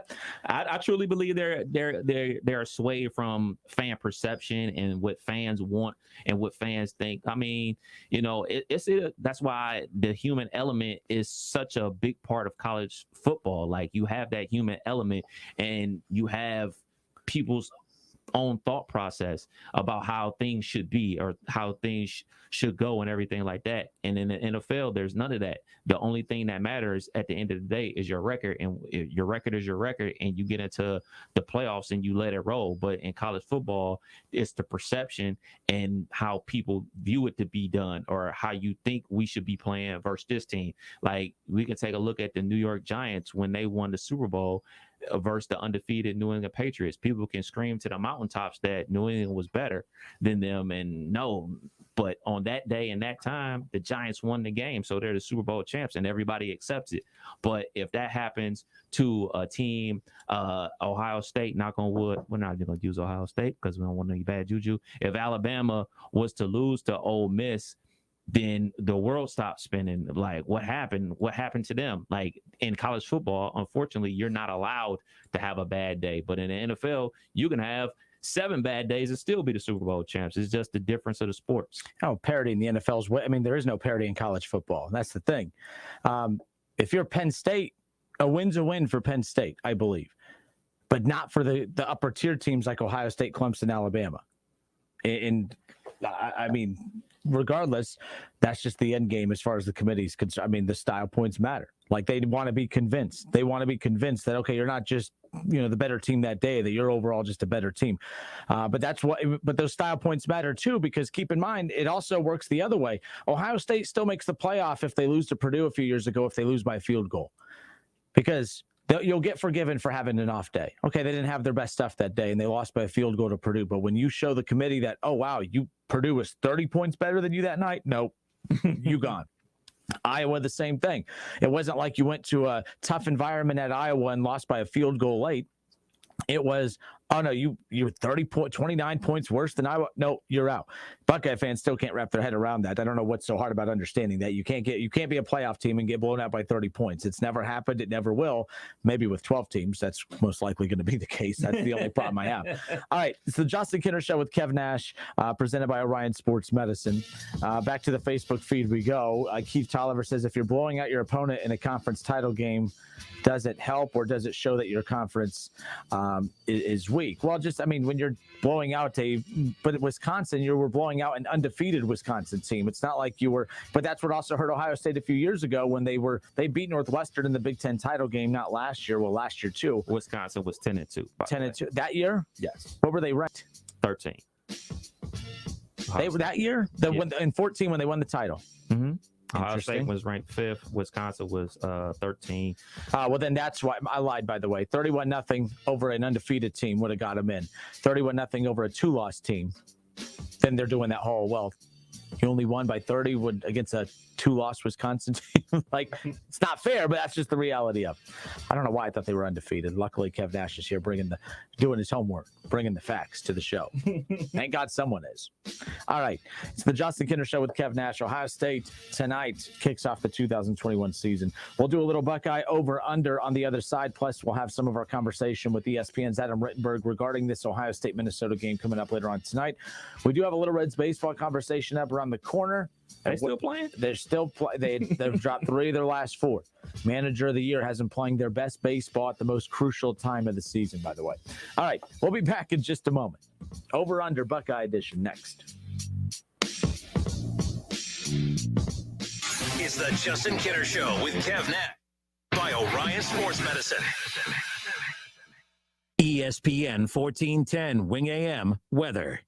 This afternoon will be mainly clear and sunny, a high near 80. Tonight will be mostly clear, a low near 53. And tomorrow will be mainly clear and sunny, a high near 80. I'm Pete Spivak for 1410 ESPN Radio. I'm Serena Williams. You watch me live on TV. And I'm that voice from movies you watch on demand. DirecTV Stream brought us together to save the world.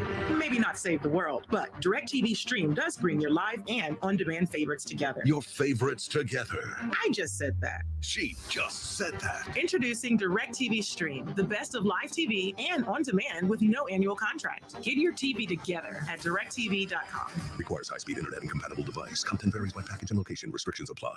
Listen to this station anytime, anywhere on Odyssey. Odyssey is your new audio home for all the music, news, sports, and podcasts that matter to you. Odyssey. That's AUDACY. Hey, here to tell you about my friends at Cordell Transportation. They're now hiring Class A CDL drivers and offering a $5,000 sign-on bonus. That's right, a $5,000 sign-on bonus. Home daily, dedicated lanes, and no-touch freight. Brand new equipment as well. Medical, dental, vision, and company-paid life insurance. Call Cody right now. Apply online at CordellTransportation.com. Cordell Transportation, driven to succeed. If you owe the IRS back taxes, then get ready to pay up. The IRS has giant private collection agencies actively tracking down folks who owe the IRS. So if you think dodging them was stressful in the past, it's going to get a whole lot tougher. Optima Tax Relief has this advice. Don't wait. Solve your tax problems now before it's too late. Optima Tax Relief works to stop the demand letters, stop the aggressive collection actions, and stop the IRS collectors from targeting you. Ask Optima about the Fresh Start Initiative, one of the biggest breaks the IRS has ever offered. If you qualify, you could save thousands, and nobody knows this program better than they do. Optima is A+ rated with the Better Business Bureau, and they get results, having resolved over $1 billion of tax debt for their clients. Get a fresh start. Call today for your free consultation. Call 800-343-6460. 800-343-6460. 800-343-6460. Optima Tax Relief. Some restrictions apply. For complete details, please visit OptimaTaxRelief.com. Summer is winding down, and Rob's Beer Barn is preparing for all of your favorite fall beers and other seasonal refreshments. Rob's Beer Barn has you covered for all your gatherings. You can find all the ice-cold refreshments you'll need: craft, imported, local, and seasonal beers, fine wines, snacks, and ice, and Rob's Beer Barn apparel. Rob's has it all. And for last-minute items, you can call, walk in, or drive through. Stop in and visit Rob's and stock up today. Rob's Beer Barn on Indian Ripple Road at Darst, just a mile east of the green. Rob's Beer Barn. Just look for the Beaver. If you need new roofing, siding, or gutters, skylights, or patio enclosures, if you're a homeowner or business and need someone you can trust, don't take a chance. Enhance with Lance. Lance Roofing and Siding in Fairborn has been satisfying customers since 1993 and hold an A+ rating with the Better Business Bureau. Lance Roofing and Siding, 8460 Dayton Springfield Road in Fairborn. Call for a free estimate at 864-2722. That's 864-2722 or online at lanceroofing.com. Incubus live. September 5th, Rose Music Center at the Heights. Tickets are on sale now at Ticketmaster.com and the Rose Music Center box office. For more info and tour dates, visit IncubusHQ.com. Don't miss Incubus live. Hear the power and feel the noise. NTA Championship Pulling's All-Star Invitational is back for one final meltdown. The 34th annual Enderley Pull-Off roars into Champaign County Fairgrounds in Urbana. Saturday, September 18th at 5 p.m. One huge session of pulling on 2 tracks. Tractors, trucks, minis, and semis will all be there with over 100 qualifiers in 21 divisions. These pullers are the best of the best from both NTPA's regional and Grand National circuits, vying for their share of over $105,000. Open pit area to see these incredible machines up close and meet the drivers from across the USA. AllStarPull.com has the details. Purchase discount tickets for $20, saving $5 off day of show admission. Ticket outlets include O'Reilly Auto Parts Store, Farmers Equipment in Urbana, Farmer's Daughter Restaurant in Urbana, and Dave Kale Chevrolet in Mechanicsburg. Children under 10 are free. The Enderley Pull-Off, Saturday, September 18th at the Champaign County Fairgrounds, Urbana. NTPA's season finale. Go to allstarpull.com for more. You may have heard that Allstate has new low auto rates, but isn't it time to see for yourself?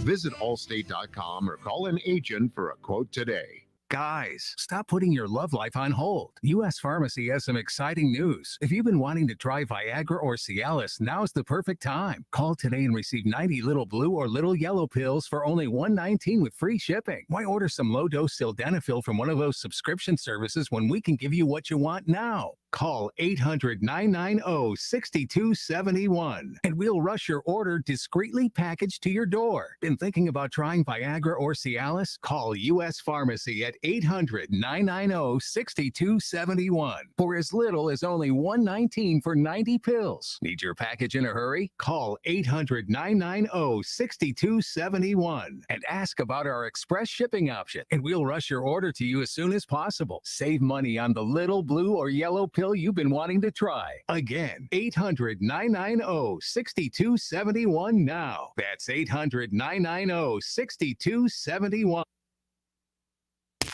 Don't miss the Justin Kinner Show with Kev Nash, presented by Orion Sports Medicine. Weekdays from 3 to 6 p.m. right here on Dayton's ESPN Radio, 1410 Wing AM. On Twitter, make sure to give us a follow. Search 1410 Kinner for Justin Kinner on Twitter. That's 1410 KINNER. And ESPN Dayton for the station Twitter handle.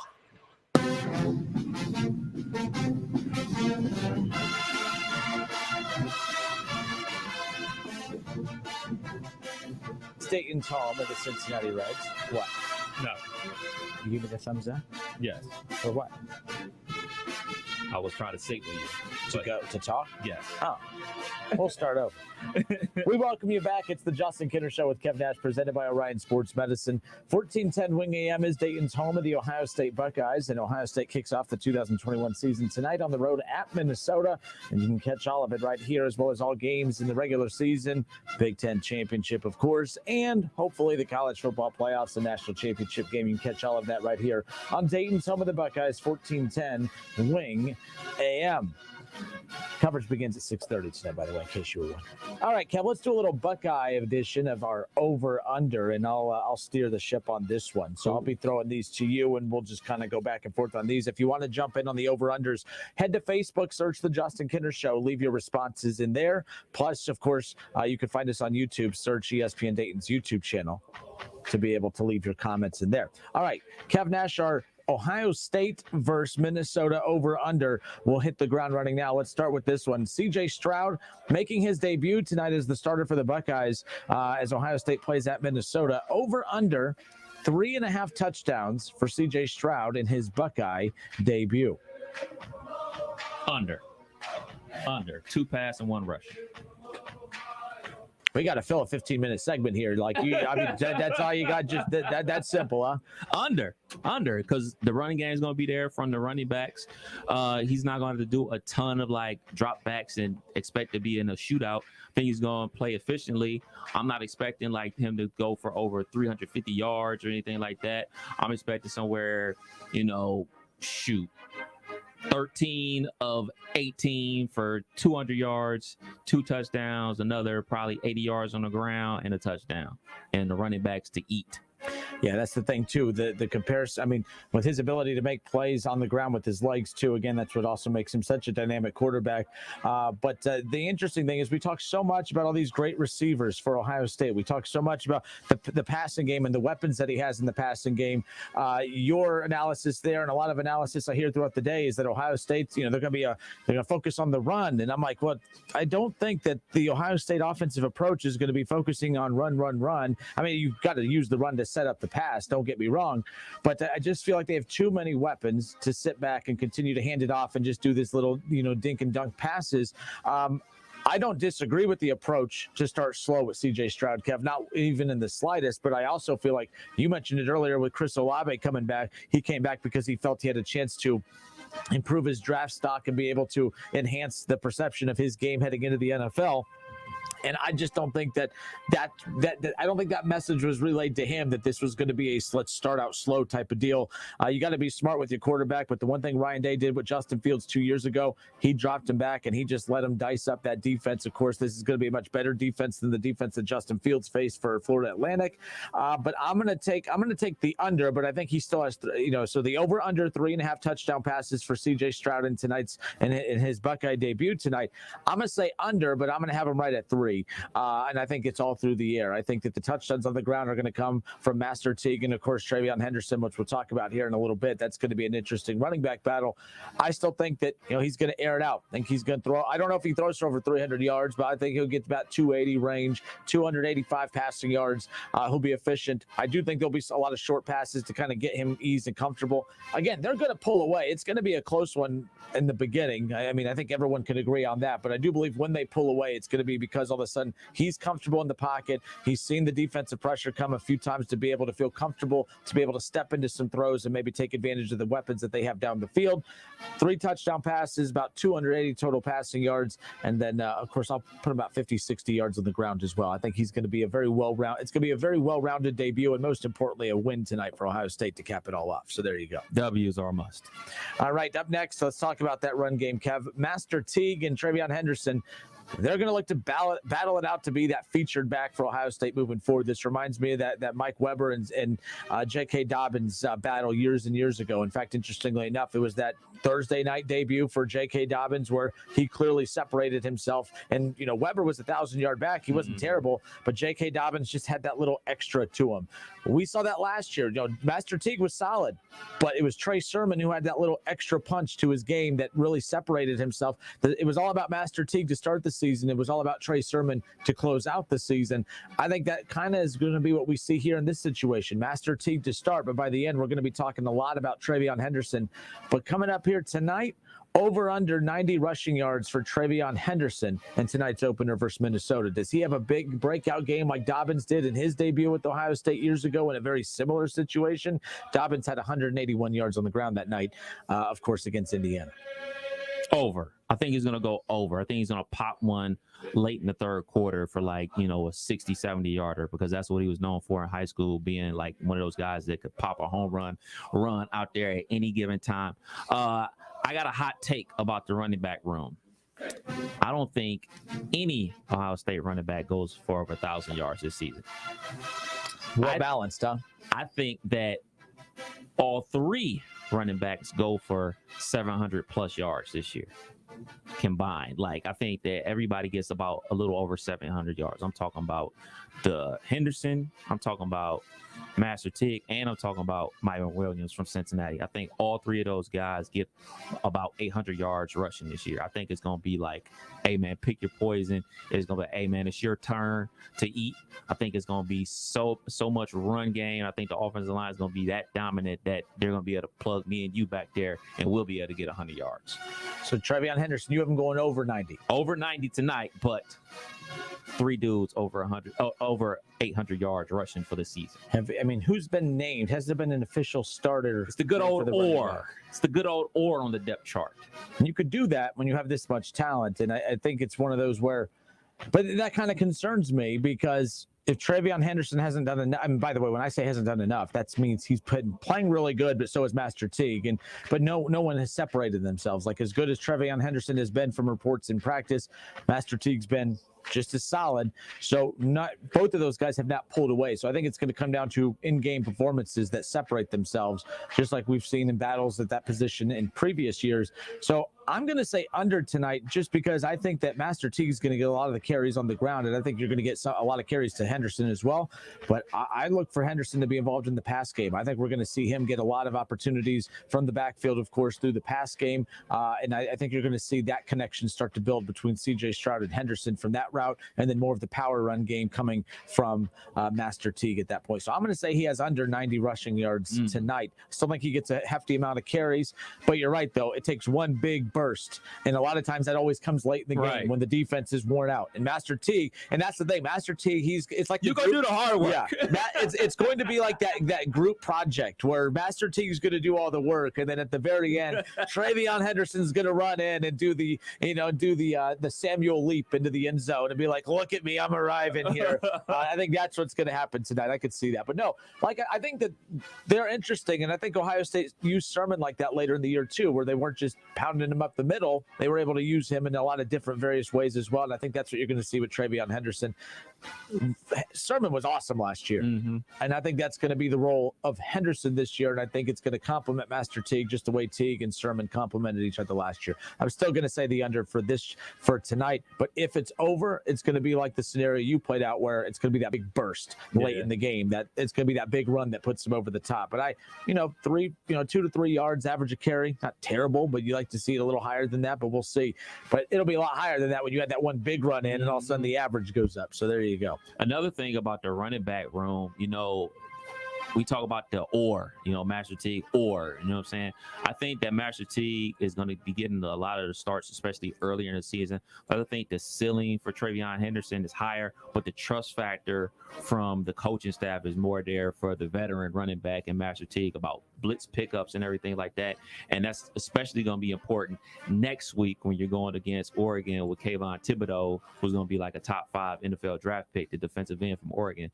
You want to have the guy in the backfield that knows the blitz pickups and everything like that, because the worst thing in the world you could is to have your redshirt freshman back there with your true freshman running back, and nobody picks up the blitz, and then somebody comes off the edge and takes his head off. You know what I'm saying? So you want a guy back there that knows the blitz pickup responsibilities of the running back early in the season until Travion Henderson catches up to speed and everything like that, because you can be in the classroom pointing out on the board and everything like that, but until you're in the actual game and the coaches really have trust in you, they won't be putting you in critical moments and everything like that. So I think that's where we're going to see it. Once Travion Henderson gets the blitz pickup part down, I think that's when he'll start to take off even more for the Buckeyes. All right, if you're just tuning in, it's the Justin Kinner Show with Kev Nash, presented by Orion Sports Medicine, Ohio State, Minnesota tonight. Ohio State, Minnesota, over under. I said Minnesota like Minnesota. I don't know why I did that. That was like, I didn't mean to do that, but as Minnesota. I did it again. Maybe I just talked told you we should have watched that clip on YouTube. Minnesota. Nope, still Minnesota. No, there it is again. What the heck's going on? Yeah. Can't believe that's been out for 5 years, man. Ohio State, here we go. Ready? Buckeyes, Gophers tonight, 14-10. Who are the Gophers? Minnesota. Damn it. Did it again. All right, last and not least on our Buckeye Gopher over-under as we sit here. Ohio State's defense last year, Kevin, this is the big question mark tonight, because really we talk about the performance of C.J. Stroud being the most important, but it's really, to me, I think the one thing, defense can save offensive woes at times, the way that Clemson's defense saved them a few years ago when Trevor Lawrence and Clemson's offense had a rough outing against North Carolina in a close one. But if C.J. Stroud has an off night, that's fine if the defense can carry him. But you can't have C.J. Stroud have an off night and the defense be like they were last year. So Ohio State played in 8 games last year. Ohio State's defense gave up 25 or more points in 5 of those 8 games. Over under 24.5 points given up tonight against Minnesota, Kev. Minnesota. Damn it. It did it again. I had to look at my final score. I'm sure we're going to be saving those later. Under. Oh, so you got to be consistent. I see. Yep. Very professional of you. So I'm going under. Do we want my score yet, or are we going to save it? No, save this. I mean, but what? So you're saying that the defense will show up and it'll stuff Minnesota here tonight? They will be under 25 points, above 21 points, Minnesota. Give your score. 38-24 Buckeyes. 38. So just under. Yes. And look, and I think 38 points. Look, this game has Indiana written all over it. Not last year's Indiana game, that Thursday night at Indiana game, where I remember we were doing a Buckeye pregame show out on location. And I remember at the sports bar we were at, we were sitting back and like people were so angry. Ohio State played very poorly in that first half, and it was like, man, Indiana's going to do this. They're going to pull this off, and that's going to be that shocking upset to start the season. It's going to be a long year, and then I leave at halftime. I get home, and all of a sudden the school, like it wasn't even a ball game at that point. First to the Kenner. I think the first half really is going to be a tight one that's going to have people a little uneasy. But then again, we had that last year where we started to feel like, I know against Northwestern, against Indiana last year, there was a few games where I'm like, oh, they'll be fine. They'll shake off the cobwebs and they'll kind of get rolling here. They never did. They won those games, but it was like they never really were able. I mean, that means those are true deficiencies. Because when Ohio State has played bad in years past, it's been, oh, they're not mentally locked in. They're just not playing well. But when you're playing well and you're still showing your flaws and deficiencies, sometimes those aren't problems that get fixed at halftime. Sometimes those aren't halftime adjustments. Sometimes it's just a light switch has to come on. So that's the difference between Ryan Day and Urban Meyer teams, where when Ryan Day's Buckeyes start out slow, that's who they are the rest of the game, mainly because usually it has to deal with the deficiency within the team's performance. To where when Urban Meyer's team started out slow, it was because they weren't mentally prepared for that game and they never were able to flip that switch. So I do think it's important that Ohio State get off to a hot start tonight, mainly from the standpoint of maybe not jumping out to a 21-0 lead, but as long as they're not scoring because they're not playing well or giving up points because they're not playing well, a good, tight, respectable, maybe 21-14 at the half, something like that. But if Ohio State, if it's 7-3 Ohio State at half, that means there's offensive problems. That means there's issues to not panic about in week one of a very long full season this year compared to last. But that is one thing to keep in mind for tonight. So over under 24.5 points given up tonight against Minnesota. I have to say under because I cannot go through another year where we're sitting here you can't give up 25 plus points to Minnesota in week one when you got Oregon coming up around the corner. You got a good Penn State team coming up in the near future as well. Like they have some good teams coming up that if Minnesota's dropping 25 plus on you, it could be a long year. Again, last season, 8 games, giving up 25 in 5 of those 8 games, including that woofa of a national championship game against the Tide. I don't recall. Me either. I turned it off at halftime. So there you go. Shaw says 42-20 Ohio State. At one point, Ohio State leads 35-7. So there you go. He has it all mapped out. That's a very detailed series of you're mapping this game out. Like you're drawing it, you're drawing up the play-by-play and everything. So hey, get into it. There you go. And that is our Ohio State over/under for tonight's Ohio State Minnesota season opener. I said Minnesota regular there. Didn't I? Kinda. Damn it. Okay, then. We'll be back in a little bit. It's the Justin Kinner Show with Kev Nash. We'll be back. Don't go anywhere.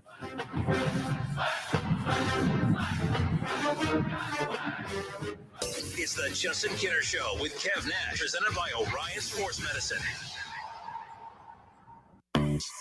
It's Macy's Labor Day sale, where you'll find the perfect end of summer looks for him and her. 25 to 50% off. And sneakers, including top designers, $49.99 and under. Plus, get an extra 20% off more essentials with your coupon or Macy's card. And Macy's Star Rewards members can earn even faster during Macy's Star Money bonus days. Going on now. Details at Macy's.com/Star Money. Savings off sale and clearance prices. Exclusions apply.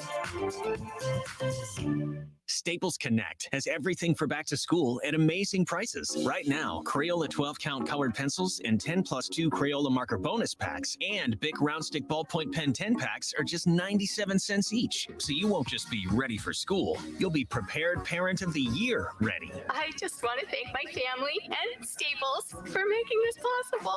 Visit your local Staples store or staples.com/back to school today and get more than ready for school. Pens 918, limit 30 on Crayola. Bic pens in store only.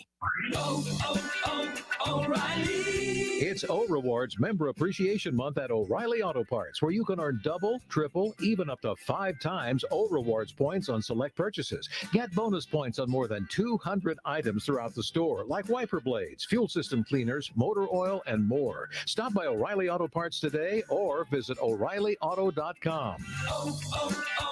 O'Reilly Auto Parts.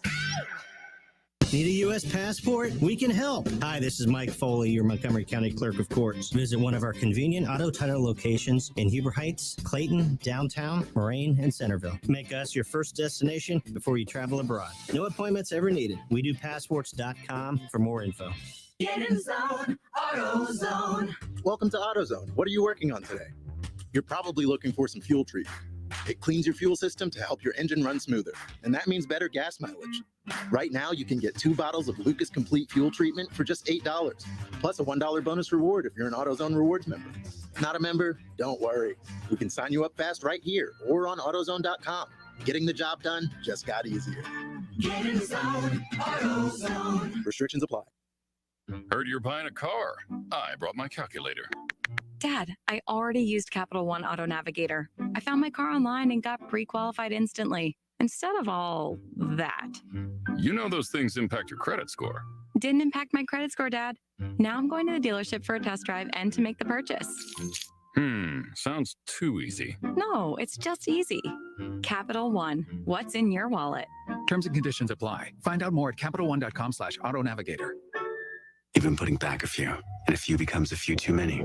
For a moment, you think of calling for a ride, but nah, you live nearby. What's the worst that could happen? You get pulled over, your insurance goes up, you lose your license, you total your car, you kill someone. The results of driving drunk are tragic. That's why law enforcement is out there looking for impaired drivers to save lives. So if you think you're okay to drive after a few drinks, think again. Drive sober or get pulled over. Paid for by NHTSA.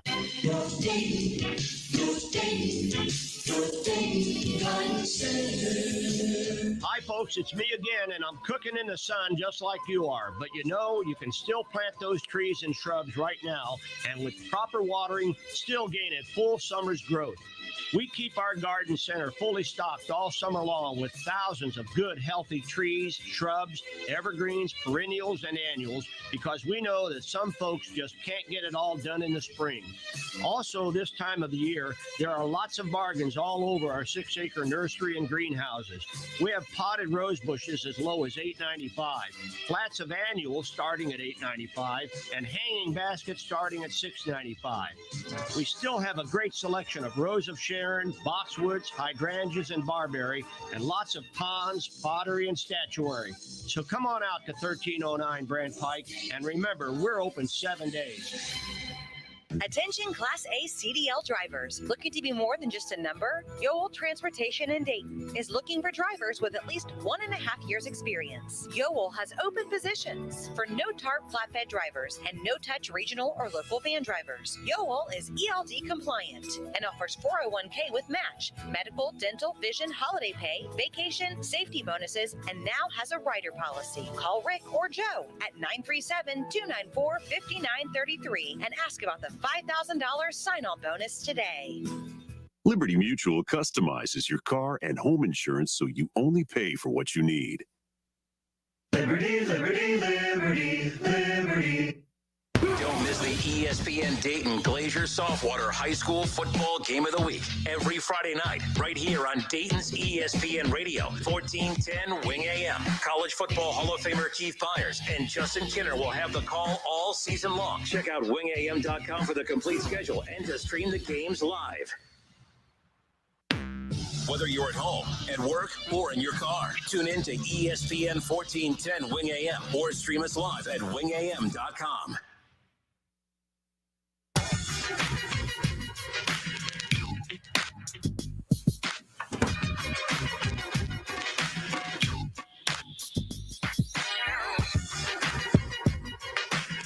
Our Glacier Softwater High School Football Game of the Week kicks off this Friday night, 7 o'clock. We were supposed to have Springfield and Trotwood, and unfortunately for the Trotwood Rams, due to COVID-19, they are on pause. All football activities are on pause at the moment. So we had to, pivot as well. And right now you have Fairmont is going to be hosting CJ on Friday night. So our Glacier Softwater High School Football Game of the Week, College Football Hall of Famer Keith Byers and myself will be live at Fairmont High School, again, bringing you Fairmont and CJ, week 3 of the high school football season, which is absolutely insane. Week 3 of high school football, Kev. Week 1 of college football, technically week 2 because you had your week 0 and what have you. But what's that? We rolling along, I man. See. Football season. I didn't know if we had like a hand signal for wrap it up or like shut up or something like that. No. You got plenty of time. You got a whole 10 minutes. Yeah. Ron Howard on Facebook says Ohio State wins but doesn't cover. Their D is like Swiss cheese. Sports makes people say the weirdest things sometimes. Well, they need to. Hopefully, they fixed it in the off season with recruiting and younger guys and coaching, tackling, pressure on the quarterback. We're gonna see the fundamentals. Yeah. Doug Toby says Ohio State loses if the whole offense gets COVID. So that's the only way Ohio State loses is they're missing the game due to COVID. So there you go. So I read this article the other day about defenses from last year, and defense was down, meaning offense was up last season. And the article was pointing out that traditional good defenses like Alabama, Ohio State, even a Clemson, they were all giving up more points than they normally did in years past. And they brought up a theory that maybe it had something to do with COVID because of the contact. None of these teams were tackling in practice. Like they weren't even thudding. Like the defense was like basically playing touch football all through the mini not even spring practice, fall camp, and even during the season practices. They never tackled. The only time they were actually tackling people to the ground was during games. So I don't know if that's true, but I read that article and I thought, hopefully that was what was wrong with the Ohio State defense. And it made me think because it was so many other defenses out there that are known for having a good defense, with schools out there that are known for having a good defense who gave up more points than they normally did. They said, believe it was Ohio State gave up like 10 more points per game than they've averaged over the last 5 years. Alabama gave up 12 more points than they normally did per year. So I don't know. I'm just throwing that out there. Maybe that has something to do with offenses being able to score a bazillion points last year. It was a good article. I'll send it to you. No, and there's something to that. And like, there's always, like during COVID, if you start looking at the trends of how teams perform during COVID, there's been interesting narratives that come out. But my takeaway is always, okay, if they're struggling because of COVID to play defense, then why are the teams that are playing defense playing good defense? And what I mean by that is this goes back to our college basketball conversation. Remember last year when we had Dick Vitale and some other just analysts on throughout the season, when we'd say, what's going on with, why is Duke struggling? Why is Kentucky struggling? Why is North Carolina? Why are all these traditional powers that normally dominate? Why are they all collectively having down years? And everyone, the response was, well, keep in mind COVID, blah, blah, blah, blah. And I was like, well, I don't want to be rude and say, no, that's not it. But why are some teams, why are teams, there are some teams that could just power through and play as if so why is it that those so that was a narrative that kind of came about during COVID, that you can use COVID as an excuse, or you could say, yeah, but how come these teams could still keep playing well and these teams can't? Maybe these teams are just so used to like a lot of the teams that played well. There was a lot of mid-majors that had, some impressive runs in the NCAA tournament and had some great seasons. Maybe it's because some of those elements for those mid-major teams or those mid-tier teams, they're not used to things being all perfect anyways. They're not used to full arenas to begin with. They're not used to, all of the pomp and circumstances that come with their games anyway. So it was more normal to them than not. So to where Duke was used to sold out arenas in Kentucky and so forth, and they're used to everything feeling like it's big time. And, people made jokes about the Horizon League and Wright State and running out to it, oh, well, it's just like another home game for them. Nobody's there, which was those comments were annoying. But it's like there is something to be said about those mid-major teams who don't run out in front of 13,000 fans every night, who don't run out to sold out arenas on the road even. There is something to be said about how difficult it was for some of those mid-majors to play inspired basketball in not just their empty home arenas, but empty arenas on the road as well, where they, the crowd usually that's where they generate their oomph from, right? So that narrative existed in college basketball, and that one sounds like it's a college football one that, hey, defense is why some of these top programs struggled defensively last year. But then my counter to that is always, well, then why did these teams play well defensively? You don't get it. If everyone was down across the board defensively, then maybe, but it's weird how it's only these top programs that were impacted by it from that perspective. But it is an interesting one. I'm not saying it's wrong, but that's how I always counter it. No excuse. If this team over here could still play dominant defense, then I'm pretty sure Ohio State or Alabama could, but you're not wrong. Those teams are physical. They're used to being physical. They're used to hitting during practice, and they weren't getting that, and maybe that's what was in their comfort zone, and maybe that's why you saw guys like Shaun Wade and others who just weren't themselves like we've seen in years past. Yeah, it was a good read. Once I got it on my phone, I'll send it to you. Check it out. Actually, I'll tweet it out on I was going to say, Twitter. Kev Nash, give him a follow on Twitter. This is, one Kev Nash. I'll tweet it out as soon as I find it. I'm not liked on Twitter. I hate Twitter anyways. That's where I get, that's where I go to Twitter just to see what mean things people are saying about me that day. So Twitter's not a good app for me, but that's where I go. That's where I get into a lot of my beef with people is on Twitter. You know what's funny? I could put, and a lot of times I do this. I put the same post on Twitter and Facebook for more times than not, Kev. And what is so funny is I could put one post on Facebook and it'll generate a lot of like laughing emojis or a lot of interactive back and forths and no name calling, and we're having fun. That same post on Twitter leads to me being called every name in the book. And it is so funny how the different apps, how different comments are perceived on there. I mean, it's pretty interesting. So I thought that you would get more backlash on Facebook. That's what I thought. Everybody's on Facebook. Not everybody's on Twitter. Yeah, but the people that are on, I mean, Twitter is not meant for anything positive. You go to Twitter to tell everyone why the world sucks. You don't go to Twitter to say, hey, if you go to Twitter and say you're having a great day, it's like, oh, okay, show off, get the hell out of here. Like, that's basically what Twitter is, as far as I'm concerned. But there you go. All right, it's the Justin Kinner Show with Kev Nash, presented by Orion Sports Medicine. How about this? Bettors flocking to national title favorite Alabama.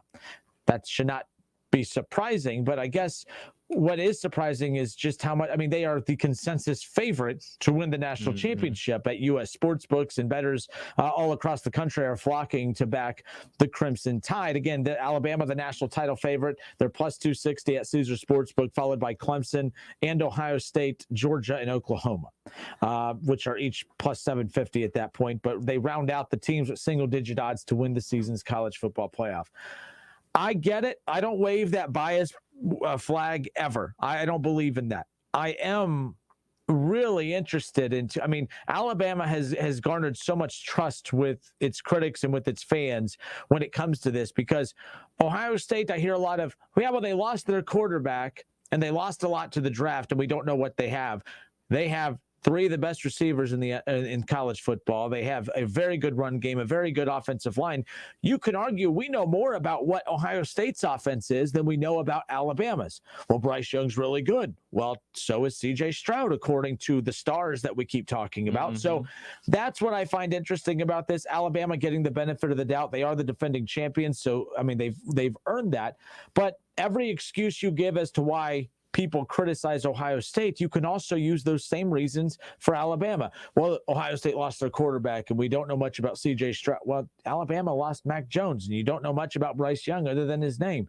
Yeah, well, Ohio State lost some pieces to the draft. Well, Alabama lost its entire receiving core basically to the draft. So again, what's your point? You lost your running back. You lost some offensive linemen. You lost some receivers. I get it. Alabama's good. It's not about rebuilding. It's about retooling. But Ohio State's the same way. Good for Alabama. Good for Nick Saban for having having success to the point to where people are just blindly saying, well, in Alabama, I trust. That's basically what, in Nick Saban, I trust is basically what it comes down to. Yeah. You're a big betting guy and all, so I know, roll the dice. Go to Vegas for 5 days and look at you. I do get irked at that because it's not the same. People don't look at it the same. I mean, we can go see 10 players from Ohio State were drafted. Can you tell me the second player from Ohio State that was drafted? Can you tell me who it was? Was it Shaun Wade? No, it was not Shaun Wade. Can you? Miamisburg's the lineman. No. Okay, I got nothing then. Pete Warner went to the Saints in the second round, number 60. Oh, well, they love Buckeyes. Yeah, that makes Yes, sense. and to your point, Josh Myers there we went go. in the second round, 62nd to the Green Bay Packers. Wyatt Davis, third round to the Vikings. Trey Sermon to the Niners in the third round. Barian Brownie, third round to the Broncos. Togiai, fourth round to the Browns. Did he make the team? You know what? I haven't heard anything about him or Trey Sermon. How has Trey Sermon performed with the Niners in preseason? I have no idea. Those names were quiet. I have no idea. I would have figured. I'm a fake Browns fan, so I don't know if Togiai made the roster or not. So there you go. Luke Farrell went in the fifth round to the Jags. If he was a Bengal, I'd say he's cut by now because Bengals cutting Buckeyes left and right. But anyways, Sean Wade went in the fifth round to the Ravens, and Jonathan Cooper went in the fifth round to the Broncos. Did Sean Wade officially get traded? I kept seeing that. That tweet sounded like pretty official, like it's close to being done. I kept seeing that, and then I saw that that Stephon Gilmore was going to be placed on the IR, so he's going to miss like 5 weeks or whatever. So I once I saw that, I was like, oh yeah, that trade must have been going through because he's like the same size as like basically were comparable in the mock drafts and everything like that. They were comparing him to Stephon Gilmore, but I haven't seen it officially. Like whenever I would check for it, it would still be that same tweet that they're talking about trading for him. So I have no idea. And according to the good friends over there down in Cincinnati at PFF, Sean Wade was balling in the preseason for whatever that means. I mean, from what I followed of Sean Wade, he had a couple interceptions throughout the preseason. But everything I've read about Sean Wade was that his game was always going to translate well to the NFL, that it wasn't, I mean, he's being played in his natural position in the NFL too. It's not just like, last year where he was, playing out of position. And at a certain point though, if you're Sean Wade, like last year, at a certain point, if you're Ohio State's, coaches, like shame on them too for not, unless whoever was his backup was just as bad. I mean, maybe that's what it comes down to. He won a defensive back award last year. Yeah, that's why I said that's how I know like awards are bogus. Like he won that off of name recognition.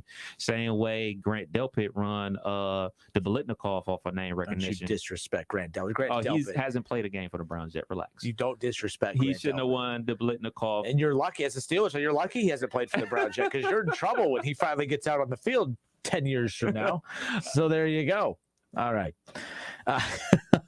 It's the Justin Kinner Show with Kev Nash, presented by Orion Sports Medicine. Last thing here as we close out this 4 o'clock hour.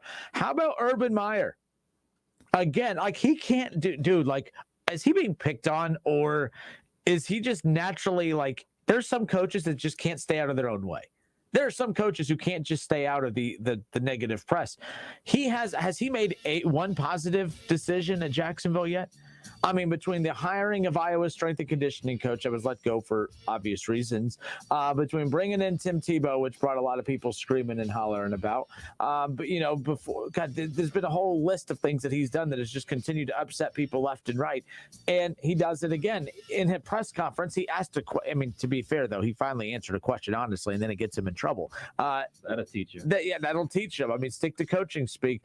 But he fell into the trap of when asked about did COVID vaccination rates on his team play a role in decisions of who to cut. And he said that it was considered, that it was a considerable factor. People are outraged with what Urban Meyer said, but the bottom line is I really didn't have a problem with what he said. The problem is what he said is against the rules, and the rules are the rules. But what's interesting is what I don't like is if a coach says, hey, we went ahead and cut him because he has a history of hamstring issues, and we just felt like it was really close between this player and this player, so we went with the player that was more durable, that we don't have to worry about that injury more. We say, okay, that's a smart move. Now, when a coach says, well, we want a player that's vaccinated because even if they do get COVID, they're not going to miss as much time. So that's why I hate the rule that the NFL Players Association has said that, oh, you can't cut them based on that. But that's a big deal. And this isn't a big COVID debate. I don't want to have that. But I don't understand why you are twisting coaches and teams' arms for that, because that's a big deal. It's one of those, oh, they're judging me because I'm not vaccinated. No, they're basing it off your availability. And if this vaccinated player tests positive, he's out for the duration until he gets 2 negative tests. If you get it, you're out for 10 days. That's a week and a half. Like to me, I just don't understand why Urban Meyer is being vilified for that. Now I do understand it's because you're not allowed to, but I think it's a stupid rule in the sense of why are you telling coach, like in any other sense of the availability conversation, he has a hamstring issue throughout his history as a player. So we're going to cut him. We'd rather go with the other cornerback that we know is more reliable, maybe not as talented, but more reliable. And that goes a long way. There was the talks about that with Cam Newton with the Patriots, except Bill Belichick was smart with his answer, says absolutely not. That played zero role with this. Stop asking me. And then there's Urban Meyer like, well, of course it did. Of course we considered vaccinations. And then the Jags had to come out with this weird little statement defending it, saying, whatever. 2 words, learning curve. I mean, he's made a full circle by now, though. Hour 3, the Justin Kinner Show with Kev Nash next. It's the Justin Kinner Show with Kev Nash on 1410 ESPN Radio. Cordell Transportation is now hiring Class A CDL drivers. $5,000 sign-on bonus. That's right, $5,000 sign-on bonus. Home daily dedicated lanes, no-touch freight. Apply today at CordellTransportation.com. Cordell Transportation, driven to succeed. Monster Jam fires up the engines. The legendary grave digger, Megalodon, and more compete in intense competitions of speed and skill. This year's championship lineup includes world record holders who push their trucks to the limit. Experience full throttle family fun. Monster Jam. Coming to Wright State University Nutter Center, October 29th and 30th. Brought to you by BKT Tires and Direct Auto Insurance. Visit monsterjam.com for event details.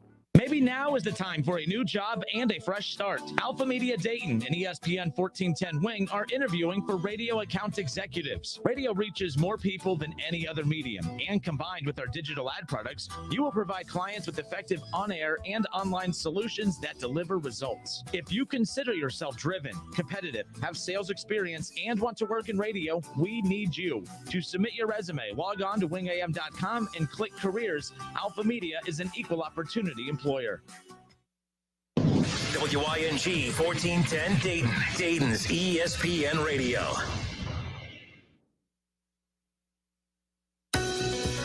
Have you ever thought about having a podiatric physician examine your feet? Doctors of podiatric medicine set broken bones, perform wound care, and remove bunions. Common health issues that they treat include ingrown or fungal nails, corns, warts, and skin problems like athlete's foot.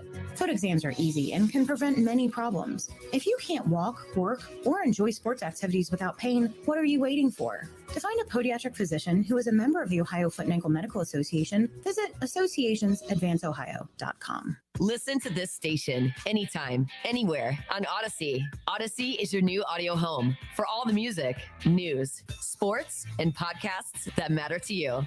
Odyssey. That's AUDACY. Staples Connect has everything for school at amazing prices. Right now, Staples 1-subject notebooks are only 25 cents each, and Crayola 24-count crayons, 2-pocket polyfolders, and 4-ounce Elmer's glue are just 50 cents each. So your student won't just be ready for school. There'll be tons of drawings to hang on the fridge ready. We're going to need a bigger refrigerator. Visit your local Staples store or staples.com/back-to-school and get amazing prices for everything on your back-to-school list. Ends 9/18, limit 30, notebooks in store only. Offer may vary online. Get a king bed for a queen price at Mattress Firm and save up to $500 on top-rated brands like Sealy and Sleepy's. The Justin Kinner Show with Kev Nash, presented by Orion Sports Medicine. Weekdays at 3 p.m. right here on Dayton's ESPN radio station, 1410 Wing AM. All sports, all the time. This is 1410 ESPN Radio. We're live. We're local. We're Dayton's ESPN radio station. Now, let's send it to the WING studios for Dayton's only local sports talk show. It's the Justin Kinner Show with Kev Nash, presented by Orion Sports Medicine. So the NFL released, or the NFL Network released their top 100 players. And you'll like this. Top 10 players in the NFL top 100. Patrick Mahomes, number 1, Aaron Donald, 2, Aaron Rodgers, 3, Derrick Henry, 4, Travis Kelce, 5, Devontae Adams, Tom Brady, DeAndre Hopkins, 6, 7, and 8, and the 9 and 10 belong to TJ Watt and Josh Allen. So I bring all that up because I know you're big on the star system. Now, Joel Klatt tweeted this out yesterday and said this is why as important as or maybe it's 2 days ago, is important. Like the star system is important. It does frustrate a lot of people, but it is needed to be able to classify draft classes, and it's always going to be an interesting ranking system and yada yada. But then you see graphics like this, and you realize as much as we obsess over those recruiting rankings, at times they don't matter big picture. Now, I shouldn't say they don't matter because they do matter from a college perspective, but it is funny. My favorite thing is when you look at some of the stars in the NFL, who they end up being, or the guys that weren't your, drop dead stars in college. So top 10 players in the NFL and the NFL top 100 list, according to recruiting rankings. Patrick Mahomes, number 1 player in the NFL right now. And if you made a team of all of these guys in college, they wouldn't be ranked in the top 5 as far as recruiting rankings are concerned. That's what's crazy about this. Patrick Mahomes is a 3-star recruit. Yep. Aaron Donald, arguably the best defender in the NFL, defensive player in the NFL, he's going to go down as one of the best defensive players in the history of the league, a future Hall of Famer. Kev, he was a 3-star. When Ohio State signs 3 stars, we make our jokes 3-star. We don't need no freaking 3-star. Like who signs a 3-star? Come on, Ryan Day. So Patrick Mahomes, Aaron Donald, and Aaron Rodgers, your 1, 2, and 3 players in the NFL, all come in at 3 stars from their time being recruited in college. So again, we just had this conversation the other day, and that's why I said you'll like this. I know you love when people say that. Now, Derrick Henry comes in as a 5. He's the 4th best player in the NFL according to the NFL top 100 list in the top 10. Derrick Henry, a 5-star recruit. But how about number 5, Travis Kelce? Do you know what Travis Kelce's star ranking was? I believe he was a 2-star recruit. Uno dos, exactly. A 2-star. Did I tell you guys that Travis Kelce went to my high school? No wonder he was a bum. 2-star. Yes, sir. Wow, a 2-star. Wow, that's only 2 more stars than me.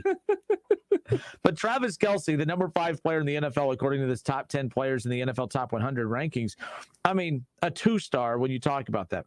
Bearcat.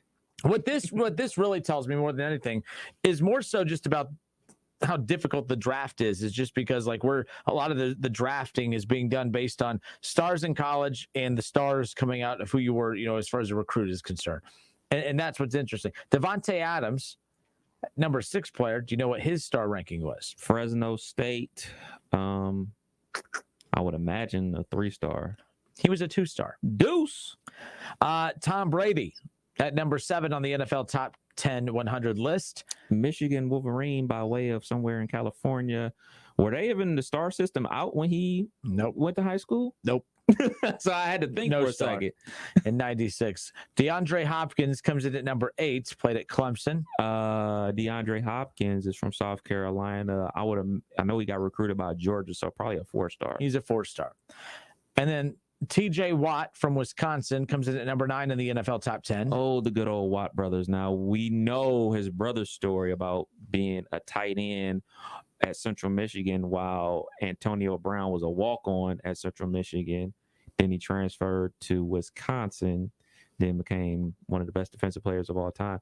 I don't know what TJ Watt was when to be perfectly honest, I only saw TJ Watt 1 year at Wisconsin. I don't even remember him playing outside of that 1 year where he wrecked Ohio State. And I only remember him from when he played at Wisconsin because every time Ohio State played them, they would just do coming from the talented Watt family, but they never talked about him as if he was this, exactly one of the Watts. I mean, and then when the Steelers drafted him, I was like, he was all right, but he ain't his brother. Well, what? But he was the pawn in the opportunity to get, which they had a chance to get JJ this past offseason. The Steelers didn't, but a lot of people I remember saying, hey, get the Watt brothers and use them to go after the other brother whenever he becomes a free agent, kind of like the Kostas Antetokounmpo deal. That dude keeps floating around the NBA, not because he's good, but it's because that might be the ticket to landing Kostas if it ever comes down to it. So that's what's interesting about Kostas to get Giannis as far as that goes. But TJ Watt was a 3-star coming out of high school. He's about to get paid. They're saying that his contract could be worth up to $90 million. Said they're going to get done before the season starts. Yikes. And Josh Allen comes in at number 10 on this top 10 amongst the top 100 players in the NFL, what their star ranking was coming out of high school. What was Josh Allen in 2015 coming out of high school? JUCO. He went JUCO. Then he went to Wyoming. So I'm going to say he was a no-star. He was a 3-star. Look at that. But the point is at what position? Defensive end? It's tough to be dual. Okay. So there you go. But look, if Ohio State would have signed, again, the names from the NFL are going to sound like, well, of course Ohio State would have taken. If Ohio State would have, look at all the damn stars on the quarterbacks on the current roster for Ohio State. Quinn Ewers, 5-star. You look at CJ Stroud, and you look at Jack Miller, and you look at Kyle McCord, you look at all the 5-stars and 4-stars. I mean, they're all 4 and 5 stars. Patrick Mahomes was a 3-star. We would have said bum. We would have said bum. See you later.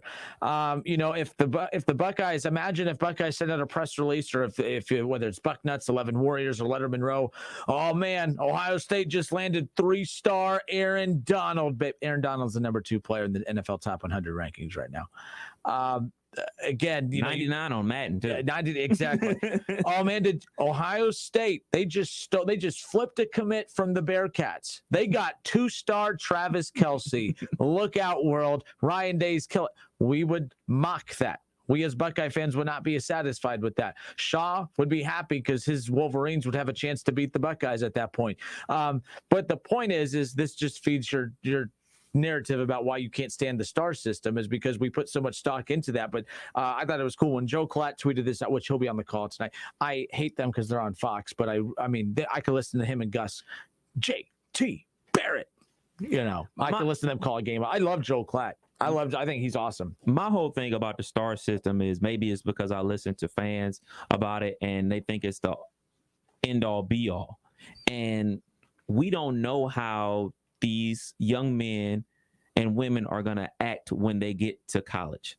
So let's just say Johnny Jones is a 5-star recruit from San Diego, California. He uproots his entire life, everything he's known for his 18 years on life in sunny California, to Columbus, Ohio. Yes, we know Columbus, Ohio is a great town to be in and everything like that, but we don't know how he's going to react when he gets to Columbus, Ohio. He doesn't have his mom breathing down his neck. He doesn't have his dad telling him to get up and work out and everything like that. A lot of these responsibilities become on you. And I know that when you're in the Ohio State program, especially the football program, you have people to push you and everything like that.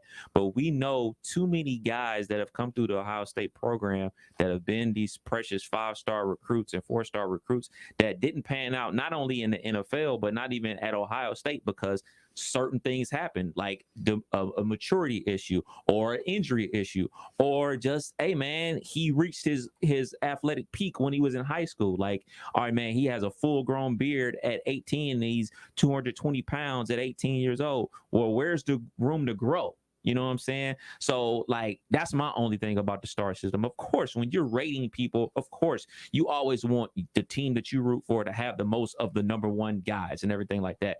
But my thing is, I'm not going to put my whole stock into, hey, man, we just got player X. He's a 5-star. He's going to be this. He's going to be that. Because I'm not smart enough to know how good a guy is going to translate from high school to football. And I follow this stuff way too much. So I know for a fact that somebody else isn't going to know that just because, well, he's a 5-star, man. Of course he is. Like, what? Like, no, I'm not going to put all my eggs in that basket.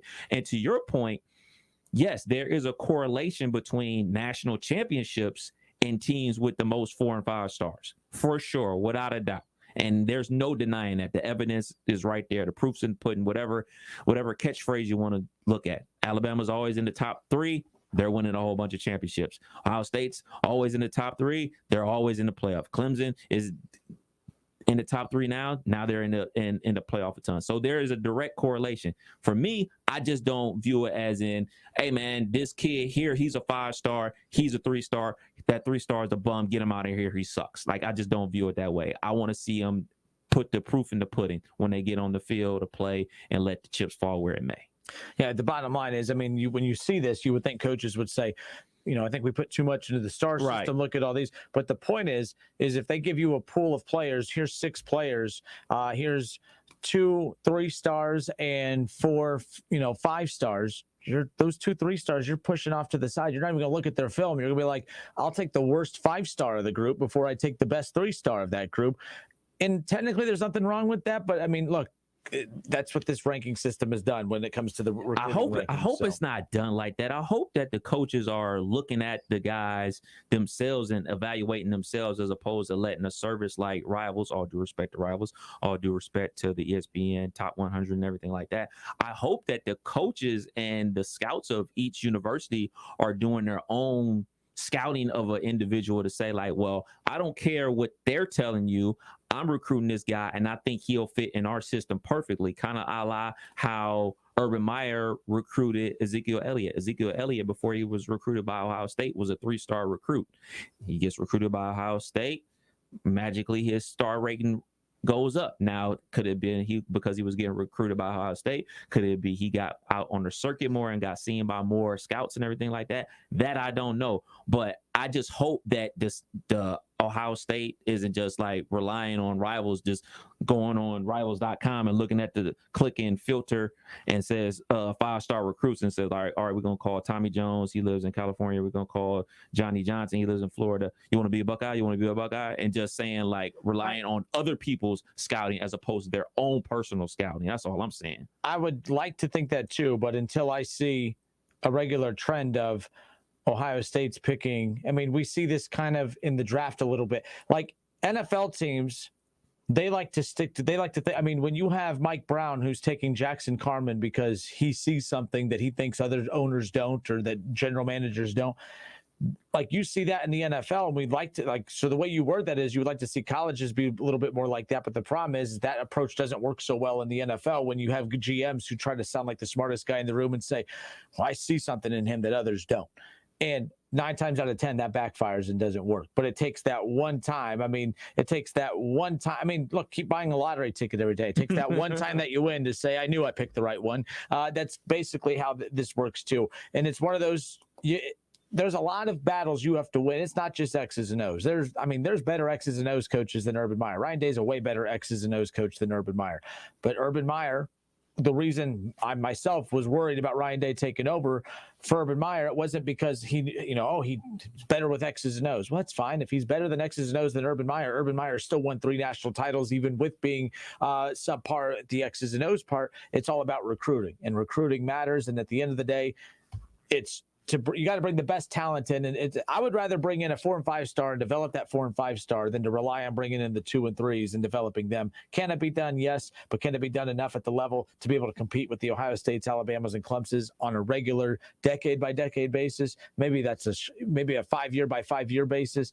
No, that hasn't been proven yet. But we got to step aside for a few moments. 518-1410, 518-1410. We caught up with the ESPN's Adam Rittenberg, who we dove into a preview in week 1 of the college football season, including tonight's kickoff for the Buckeyes 2001 season as they hit the road to take on Minnesota. Coverage begins at 6:30 on Dayton's home of the Buckeyes, 1410 Wing AM, and our sister station 92.9 Jack FM. So there you go. Oh, really? Yeah. Oh, okay. Who would have thunk it? So there you go. But no, we're excited to have Buckeye football on our stations. Again, 1410 Wing AM, 92.9 Jack FM. You can hear them on both. So if you can't be around the tube tonight, make sure you keep it locked into 1410 Wing AM. How old are you? I know. Nathan Edwards with Dayton 24/7 now. I appreciate him. He always takes this from time to time. He'll take this face from radio and he'll slap it on the tube and give me some TV time. I got some TV time today. You were looking sharp. I was. I got a fresh haircut. I got the hard part. I got the Buckeye. I got the cool Buckeye office. I mean, I felt pretty good today. There you go. I was dropping some knowledge on the area. I don't have a lot of knowledge, so I lost it all this morning. All right, we'll be back in a moment. We'll hear from ESPN's Adam Rittenberg, plus our Ohio State over-unders. Don't go anywhere. More of the Justin Kinner Show with Kev Nash next. It's the Justin Kinner Show.